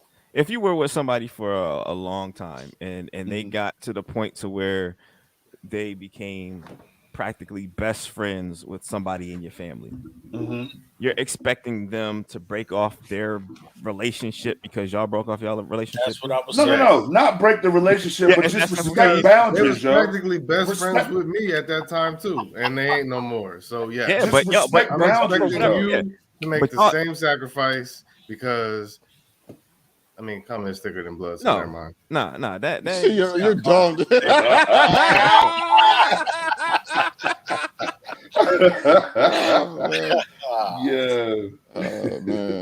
Yo, Steve on that Deborah Cox. Nah, I'm saying, hold up. So like, is what it is. So PJ, you really think like? Because my thing is that, like, to Steve's point, like, I get it, y'all close, but you still had to have some type of boundary. Like I ain't gonna speak on some things, but yeah, like I would expect you to kind of fall back off of that, like, and like I said, unless there's kids involved, like you don't really need to be chopping it up with like my ex because here's another thing: you never know a person's true motives. You can break up and they can be sitting there acting as if they still want to be in your life, but they know that you spilling things. So then when you mad, you know what I mean? They giving you information. They feeding them information because they're your friend, and they don't need that type of insight no more because you're not in my life anymore. So you don't because you being in my life, you're a part of my life. This person's no longer a part of it. But if we have something, any type of friction, something like that, that can spill over, and they don't need to have anything about that. And people do that. People talk sometimes when they're angry. You know what I'm saying? So you don't need that. You know what I mean? That's a point to ponder. But my question is, Steve, I got a question for you and Bob. Actually, all of y'all can answer. Let's just say hypothetically, I'm gonna be the advocate right now. I'm gonna be the other side right now. Suppose it does happen on a perpetual basis. Do you cut that person off that's still cool with your ex as well as your ex? Or how would you handle it? Say that one more time. I didn't get the I said, like, all right, for the example, I said, speaking about the cousin, I said your family member, your friend, whoever is still cordial with your ex. If they're going to invite, they're going to do this. And are you going to cut them off? Or are you just going to accept it as it is what it is? You mean cut the family member off? Yeah. I mean, like, does this person... Would it be that serious to you is my question, I guess. Listen, if the relationship ended at a point where, yo, don't expect me and this person to be in the same place, and you still invite me and this person... Like I told you, like, yo, invite me or invite her. Like, I don't care who you invite, but don't invite both of us. Like, if I ask you don't invite both of us and you do it, then like you want some drama fireworks at your party, and you know what I mean, and that's you want to sit back and eat your popcorn, right? See that? Like for instance, like I'll give you a real life example. Like like my kid's mom and Bub's lady, like they cool. Like just say. And like when we had our falling out and shit was ugly, and like say Bub was having game night, like, and they were like, "Yo, we didn't invite you this week because Nina wanted her to come through." That's fine, but if some bullshit where they're like, "Yo, we just gonna invite both of them and just see what happens," because that's gonna be some fun ass scatterboard. Like, nah, that's not cool. Like, you know what I mean? Like, and you know damn well you can't do that with me because I'm gonna argue right at your spot. Yo. Like really? But see, that's the thing. Like today, that'd be fine. Like invite both of us, we there. Like, but you know, like different situation, right? 6 years ago. But see, that's the thing too. Like, if you know the temperament of the situation, why would you still stay around it? Like, you know what I mean? Like, there still has to be some sense of loyalty to something. Right. I don't care. Like, and that's my thing. Like, so that's cool. Like you said, I just won't show up because I will not show up for a family member thing. Like, I don't, you know, like. Yeah, like, okay. Like, cool. Like, I'm gonna be pissed if we was a close family member because for me, families, like I love family functions. Like I'm tight with certain family members like that. So if you got me all excited to come to a function, then I found out that you invited the ex that I don't get along with, I'm gonna be pissed at both of y'all. So maybe I walk in and I see that, but because I know who I am, I probably will just like leave or something or hit you and be like, yo, that's fucked up. or whatever. Like, This is mature Eddie. Mature Eddie's gonna walk in, see in the lead. Young Eddie's gonna walk in and ice screw everybody. You know what I'm saying? Hoping, wishing the motherfucker would. You know what I'm saying? Because that's just what it is. But yo, she can't even play spades. Why y'all? Right? Why is she even here? She's trash, cuz. But now, PJ, let me ask you this question. Though, I was about PJ. to go to PJ. I want to hear what he got to say. All right, yeah, and then let me throw this question at you too. Then. Shit make us all feel like teenagers. Like, so what you're saying is, yo, PJ So- don't say that. Go ahead, you know, my fault. sensible adult shit, man. Like, Yeah. you be saying some other shit, like. Go Can't ahead. we all just get along? Go ahead, PJ. But so PJ, like basically, let's just throw and put a number on it. You had a strong 5, 6, maybe 7 year relationship.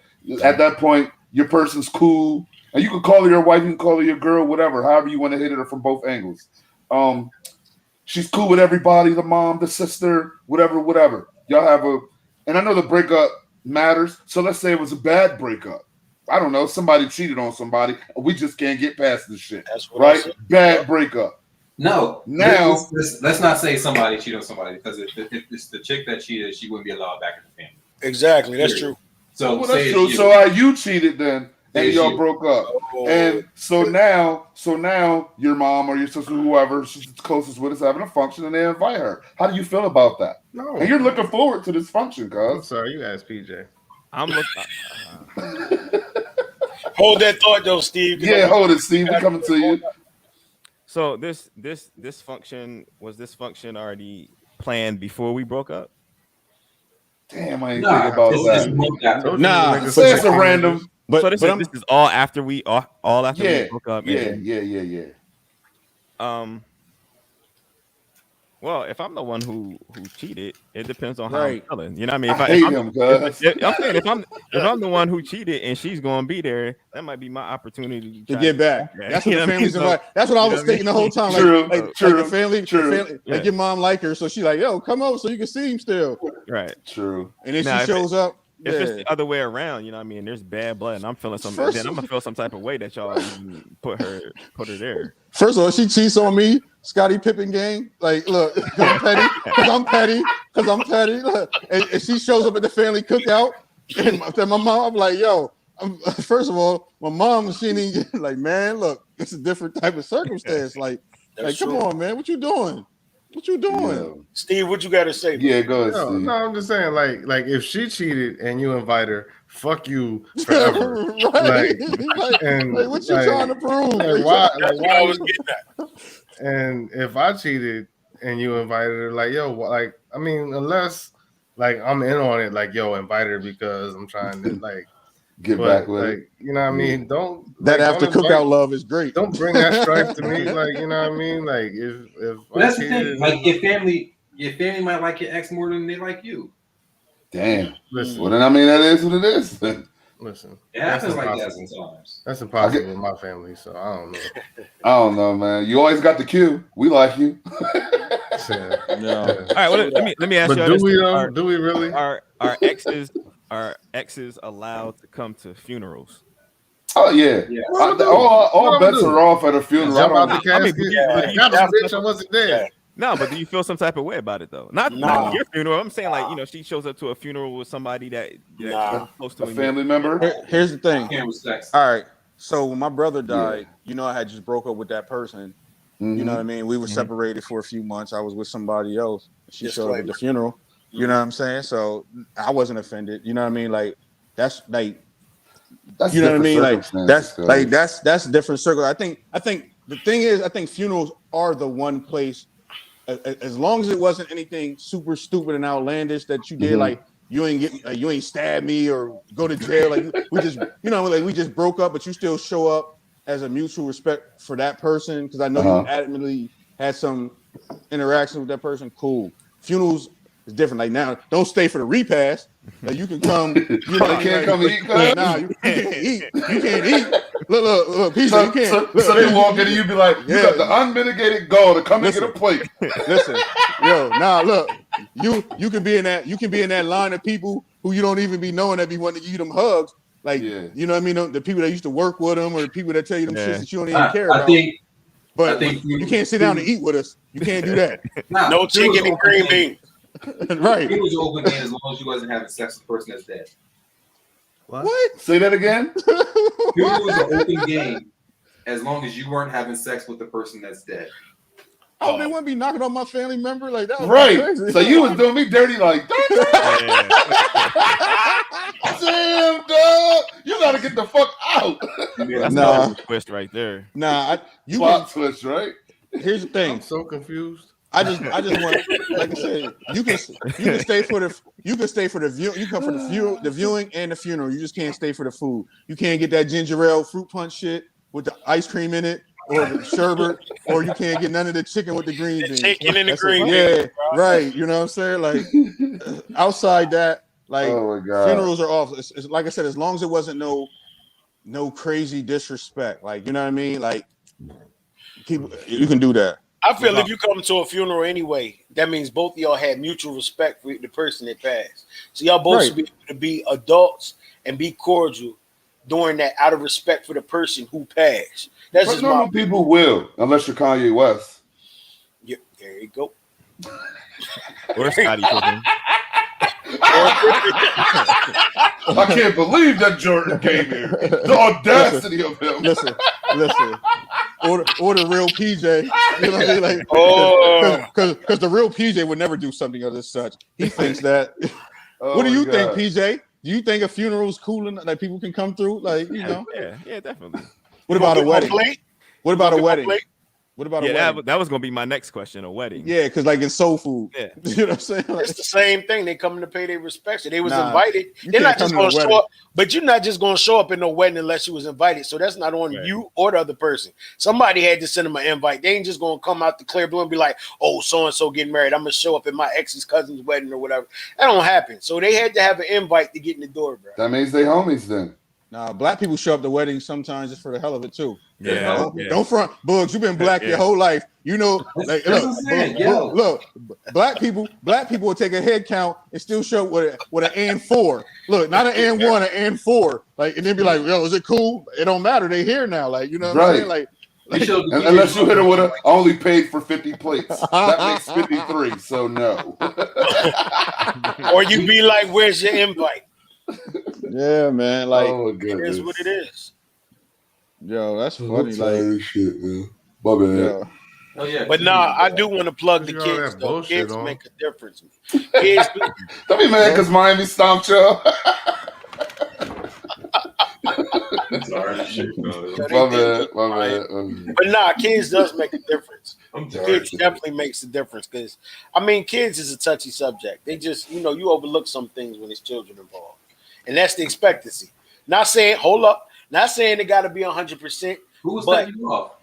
nah, Steve was about to lay his head back and let loose. Hold that rapid fire. Hold that right there. He said, Hold I that ain't been on rapid all fire day. right I need a there. ring.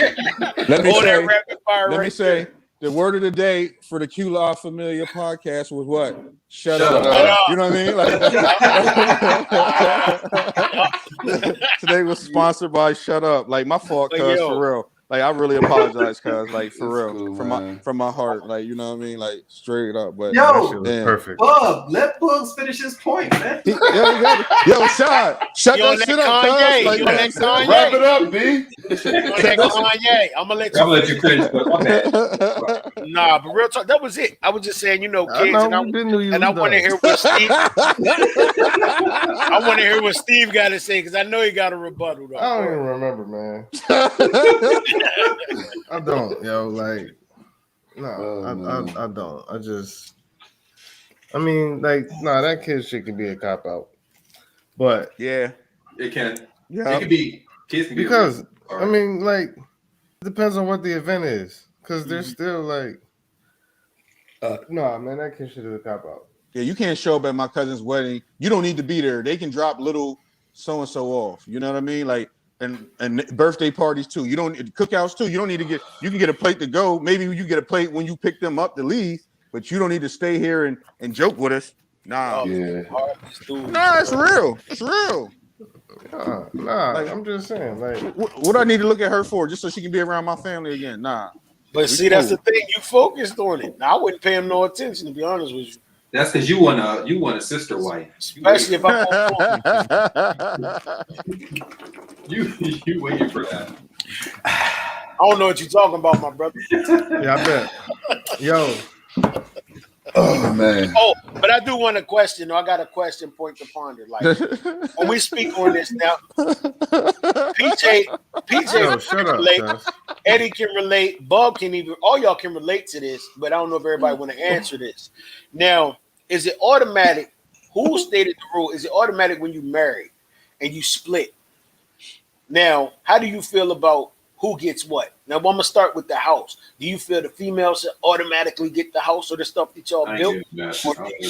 She can have the fucking house. I don't even want the responsibility, cuz she got the listen. She got the kids. I'll get them on the weekend until further notice. I don't want kids. I don't want the house. No, wait, that came out wrong. That came out wrong. Let me explain. I gotta explain. That was Eddie's classic week of saying "fuck these kids."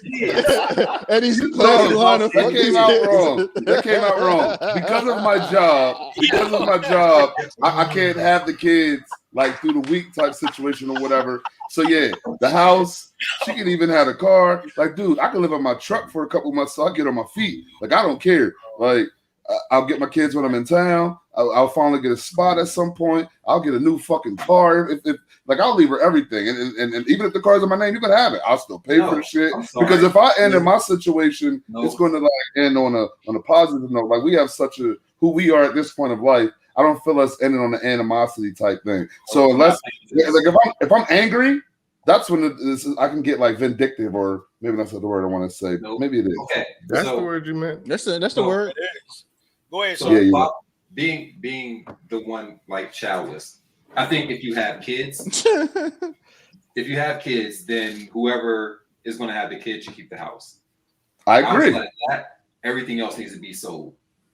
Period. And split.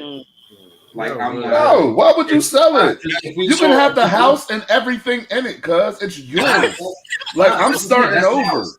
That's the house. I think that you keep your kid's situation as normal and regular as possible. When I say everything in it, I mean the kids.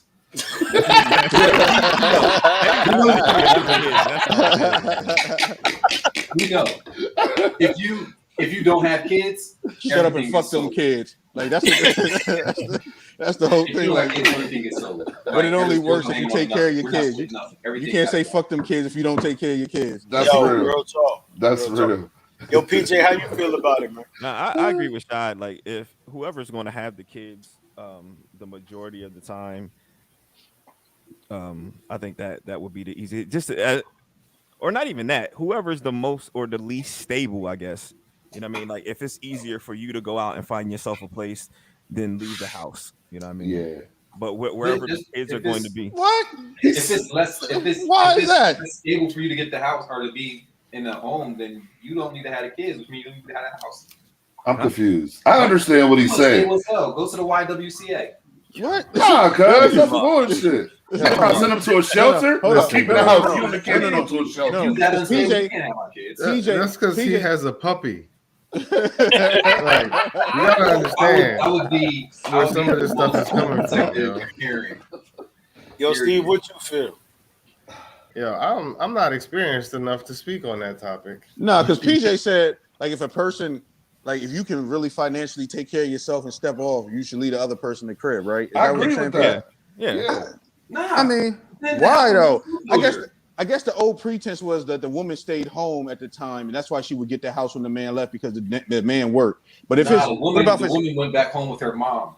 I'm saying God back in the damn, day, like, you know what I mean? Like, And the kids, Not cuz the she got the fucking kids. 1800s. That's how it's always worked. Yo, Women always went back home with their mom. Oh my yo, gosh, what? Am I lying?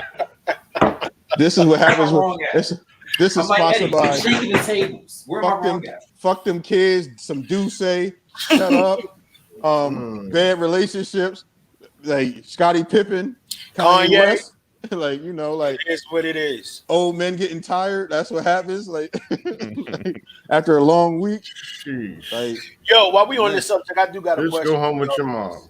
One of y'all can have one. Take my kids and go home with your mom. Yo, that's deep as fuck. That's how it happens, though. That's deep. That's deep. That's a whole other level.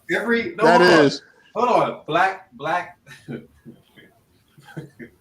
Yo, he said, go home and go home with your mom. Like, Black get them kids out of my house and go with your mom. You and them little navigated bastards get out of my house. No. Man, if you back to your maternal grandmother's house. At least when Eddie said "fuck the kids," he said "keep the house." You was just like, "All y'all go to your mom." Yo, get the fuck out. No, cuz he sent him to a shelter, cuz. YWCA. Yeah. Don't forget that. He did say the YWCA before he said her mom's house. No, I said you and the kids can go to the shelter. I said if you don't have kids, go to a YWCA. Oh my god. Oh, bro. Not if you have kids. So, if you don't got kids, I care less. You can do what you gotta do with your life. That's not my problem. You gonna leave her the house if she ain't got kids? If she don't got kids? Yeah. We have no kids. If you have no kids, would you leave her the house? You get nothing. Sell it. You rough, dog. I don't give a shit. Sell it. I have no sympathy at that point. Like, there's no ties. Sell whatever we share, and you get blocked on everything. Yeah, you mean as hell, cuz. Don't talk. Yeah, I don't know if you need kids, cuz. Look, I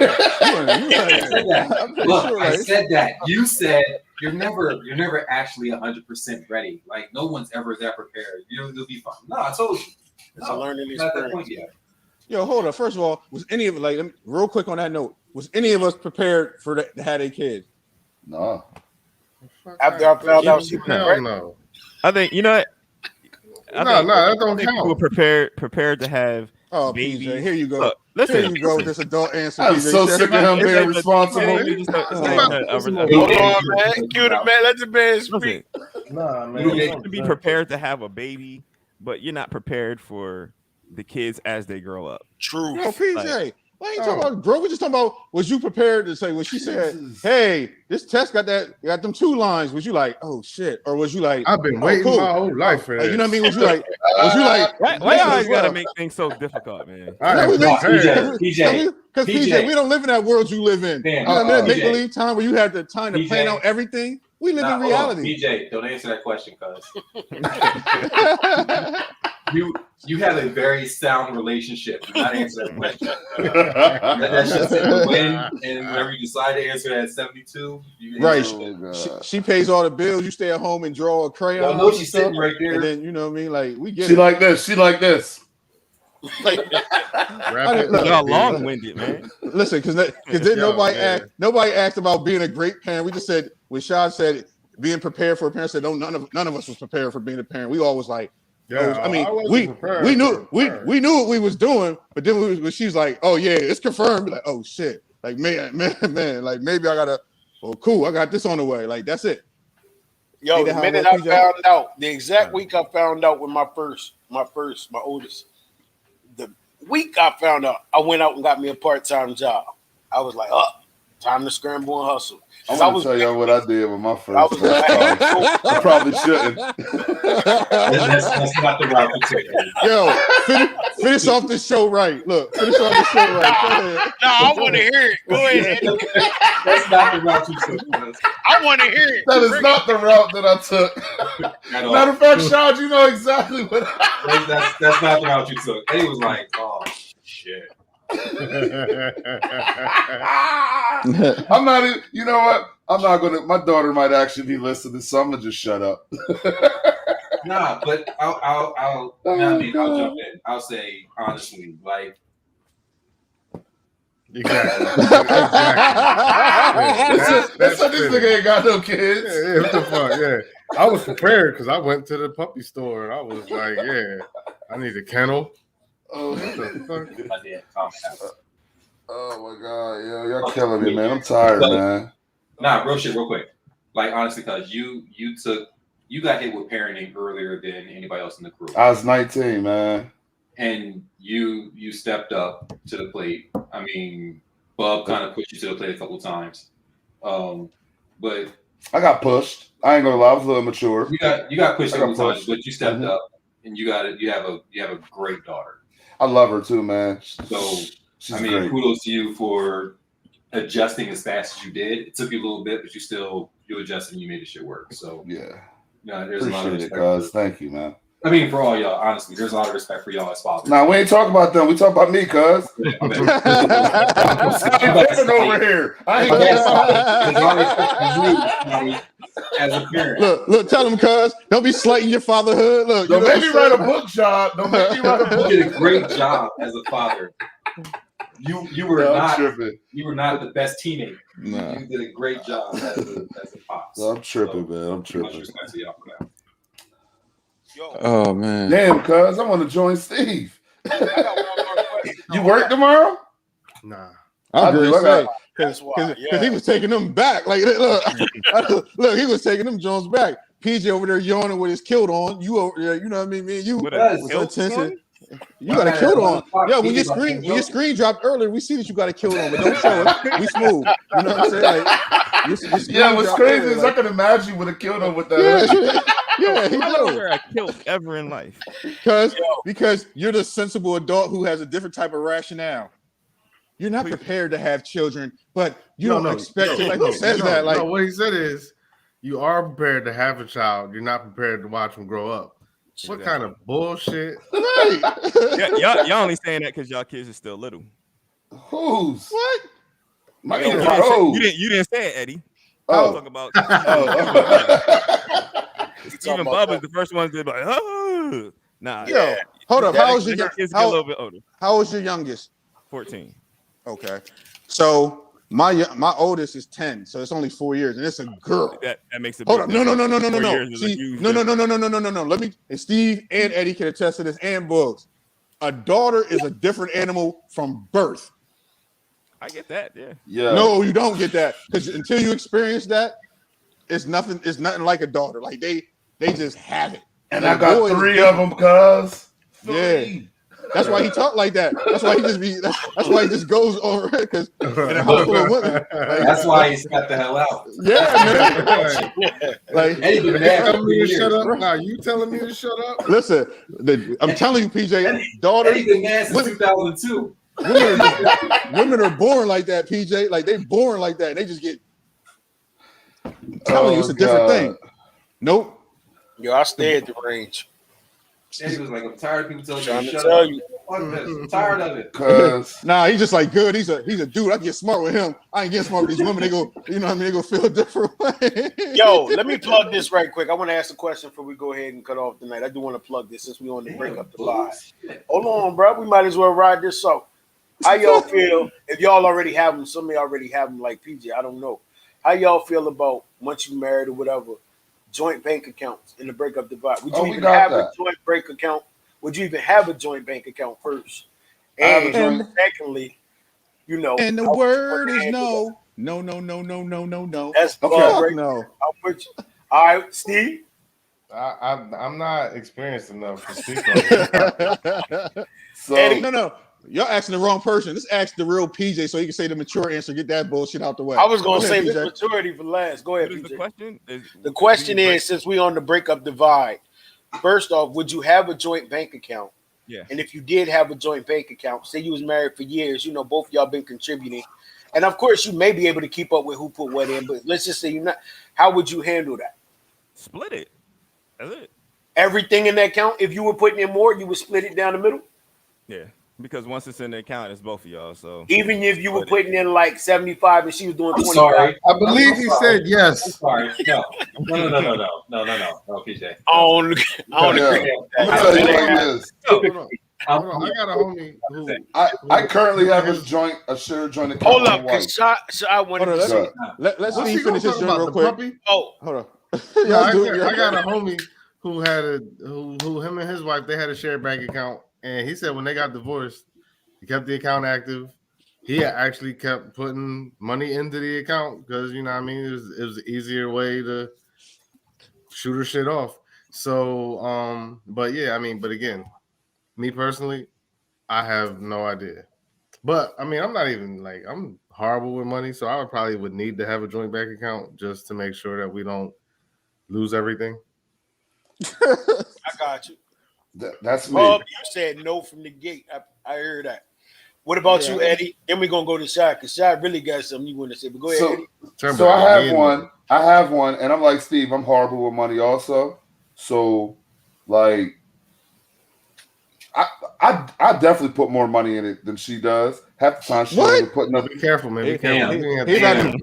Yo, you definitely don't need what Steve got. Look, you definitely don't need what Steve got because you already down that slope already. Like, what are y'all talking about? Nah, go ahead. Finish Bro, your point. If you don't know, we don't know neither. Your wife will tell you you good. Go ahead. What did I do? I said we got a joint account, and I definitely put more money in it. That's all I said. You didn't have to say it twice. That part. Look, that part, cuz. That don't matter. I do put more money in. Who cares? Like, she ain't gonna be mad. PJ, speak to him in mature talk. Good. Tell me what I did wrong. Look, y'all married and y'all share the same name because y'all want to be like, you know what I mean? Like, PJ anyway, if we break up, PJ would never. I don't care. I don't like if I'm mad. At first, I'm gonna want to like take it all because I'm just mad. Because being petty. Because being petty, no matter how much you put in there. But once I come to my senses, we'll discuss how we want to do it. That's the mature thing to do, and I'll definitely do it that way. Okay. I got you, Shai. Not because I've had to share bank account situations, and it's the shared account is literally just to pay the bills. That's So true. it's like you That's put true. in half to pay the bills, and it's not extra money going in there just sitting in there. So if it was a breakup, all that's covering is this month's bills. True. Outside of that, like there's nothing. I'm very smart with keeping my shit separate in certain ways. So as far as like household stuff, we can combine it all day long. When it comes to my money and your money, I got mine, you got yours. I am very much a prenup person.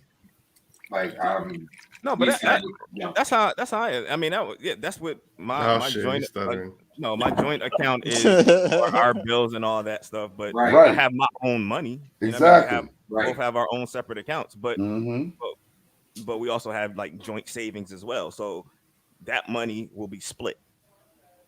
Yeah, I mean, no matter who put more in there, you just that money just can be split. Yo, he said that a million times. Yo, stop trying to ask him. Trying to coach him into saying something else. Yo,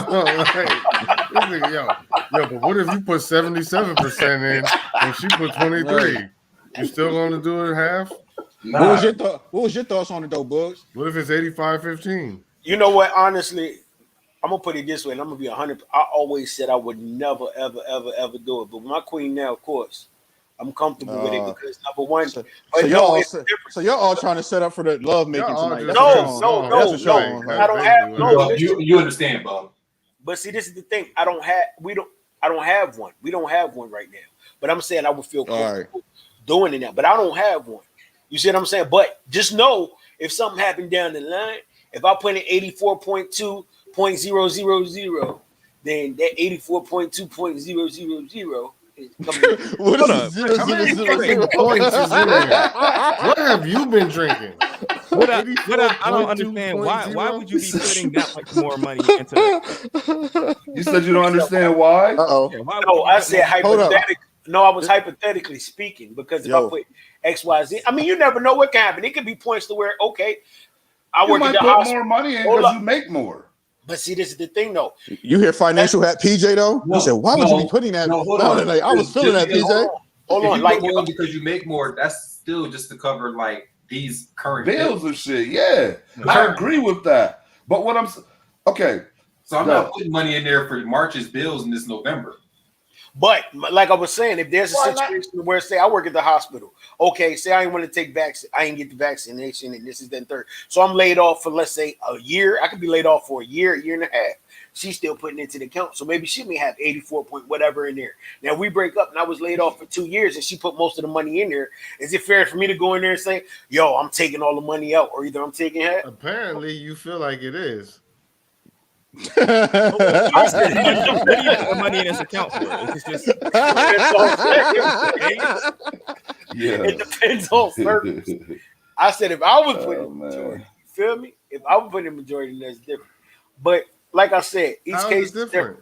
Because if we both been working this, that, and the third, then if I start a joint, it's forever. Like this is most of the time. If I think about a joint, I'm thinking about rainy day money. Like bill money's paid because whoever, I ain't gonna say who pay majority or whatever. You know what I mean?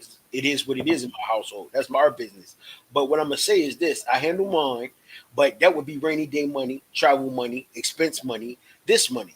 That's the type of joint account we would have, or tuition money, or this, whatever it may be. No. Now I don't have. I call bullshit, cuz. Because you break up, your kids ain't even going to school no more. Fuck that tuition money. Fuck them kids, huh? Fuck them kids. Go to the student loans.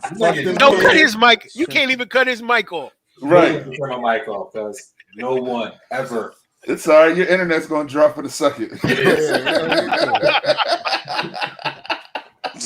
Yeah, that was petty as hell. No, What you up there drinking, Shad? Right? Is that what happened? What you drinking? Merlot. Riesling. Is who? Riesling. Oh. Yeah, Merlot's is like dark purple, right? Yeah. Yeah, red one, ain't it? Yeah. Anyway, I wish I could drink. I gotta work at 5:30. So jealous. Oh, you poor kid. PJ's about to say the same thing, then he realized that it don't happen. So, you know, Wait, I don't gotta work. He is like, yeah, me too. There, man. Like, Yo, we gotta get ready. Why y'all asking me about joint accounts if I don't work? Who's y'all? Because I ain't asking. Hypothetically speaking, Because it was a group conversation. I didn't want you to feel left out. Right. Like asking Sean about kids. Yo, right. We watch Power. You gotta wash your money somewhere. Yeah, man. At some point, it has to go somewhere where there's an understanding of this money came from a place, but it's a group thing. So, you know what I mean? Laundromats. I heard that. Laundromats and car washes. They work really well. Oh, shit. Vending machines. Vending machines. True. Bullocks, close this shit out before my internet turns Hold on. on, real quick before you close it out. I got caught out for Big Cap after last week's episode when I said I would never let a woman pump her own gas. Oh, no, COVID tongue was real. That was real, 1,000% real. It was the gas pump. I was told that that was an inaccurate statement because there's one time, and I'm gonna tell y'all what happened. Y'all can be the judge of this. So I was at the gas station, and she pulled up on me at the gas station. I think I was in the car wash when she pulled up. And she pumped her own gas when I got. No, I don't remember what happened. All I know is I ran inside because I had to take a dump. Because listen, man. Listen. After I started this new career, I will take a shit anywhere. Like, oh yeah, like there ain't nowhere where I went. I'll dig a hole with my bare hand. I'm with you, in bro. the field. And for me, I got a little bag that got a little bottle of cleaner and wipes and shit. Take in there with me to wipe the shit down. Oh yeah, you can shit anywhere on the road, cuz. Yeah. What you gonna do? I'm fucking 8 hours from the house. I'm gonna wait till I get home. I've learned my lesson. Well, there you have it, folks. GQ. Wait. Pause. I gotta do a recap of last week's episode too when I was calling out my son. Wow. So like he listened to the episode or whatever, right? And he was a little heated at first, so I had to give him like I'm gonna say 65% of the money towards this new video game. So we're even now. Not to talk shit about you. Just want to put that out there. What? 65% in the next video game. You didn't learn nothing. Yeah, 65%. That's really specific, man. Right. Yo, like Boogs with that 84.000. His number was made up. Like then he started singing R. Kelly songs. Hold on, real quick. Steve, no, you're not in the wrong because y'all weren't in the same car. So her pulling up in her car, that means she pumps her own gas. You're not obligated to that. If you were in the same car, different story. But she pulled up using the car wash. Nah. You know what? I mean, I did pump gas for a car I wasn't in. Like, all right, because I was trying to help you. No, I'm just saying I did that yesterday, but that's different because like we actually went to the gas station. We met at the gas station intentionally. This time she pulled up on me. Yo, Like I'm like, yo, I'm at this gas station, and she just was like, oh, I'm at this gas station too. Oh, that's different. We want to shout out. Hold up. We want to shout out a comment coming from Carla Colon Lopez, who said, "No joint bank accounts, just for bills." We already said that. Books, close the shit out. Agreed. Damn, Sean. Yo, he's so fucking rude, yo. You rude as hell. Nah, but to be honest though, I mean, that was kind of established. You ain't have to like. Yeah, we're gonna still plug because we appreciate you watching, Queen. Yeah, thank you, man. That is true. We sending you love, Carla. Don't listen to these dudes, man. They whack, yo. And keep commenting. You appreciate it. That's how you feel? You are appreciated. I still love you though, Shy. Don't act like that. But that was very rude, cuz. Watch this. Fuck Scottie Pippen. That didn't work. We got another comment saying that's just how he is, which is a true statement. Who the fuck is he? Who said that? Carla Colon Lopez. Oh, that's how Sean is. Yo, that's just how he is. Me? It's 6 E's on this shit, you know? Damn, Steve, you too? We know it's Me too. What? We appreciate you, Carla. Thanks We for watching. appreciate you. No, I'm talking about the way he read the comment. He's like, here's a comment. Didn't say who it was from. Said that's just how he is. No, I thought I Hey, said Vaughn, come get your brother, Vaughn. Come get she your brother. made another dog. comment. I thought I said she made another comment. He But said, look, we got another. real talk. Here we go. There's so many other places you could be on a Friday night. We want to thank y'all for rocking with the Q as always. Wait. Pause. What But up? wants to get in and close. Nah, he don't need to come in here on another Bub Ye West. Yo. Bring it. Let Bob in so he can close with us, man. Stop acting Leave like him out that. leave him backstage. Yeah, y'all foul, Man. bro. Motherfuckers, yo. Shut up. Yo, with Shut friends like y'all, man. That's all How I'm do we saying. even? Shut up. Like I said, so many other places you could be on a Friday night. We want to thank you for rocking with the Q because this is what we do. Thank y'all. Y'all be safe, be Cheers. happy, but most of all, be you. Q out.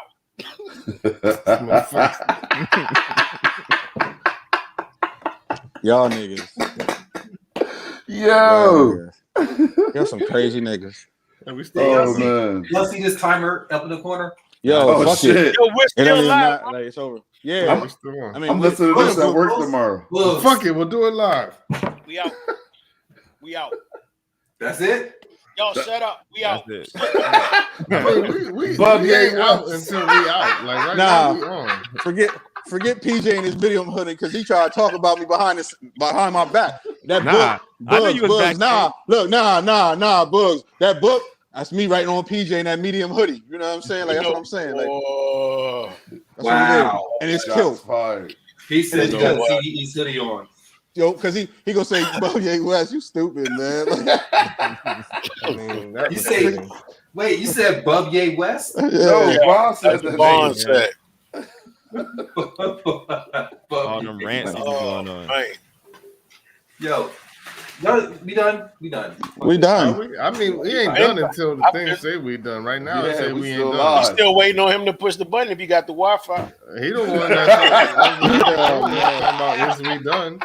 Like Negro, you decide when we done. Right. You control all that. So it looks Listen, like I'm we gonna ain't mute done. everybody. Yo, I don't like y'all. Shut up. I never wanted to do this podcast. Yeah.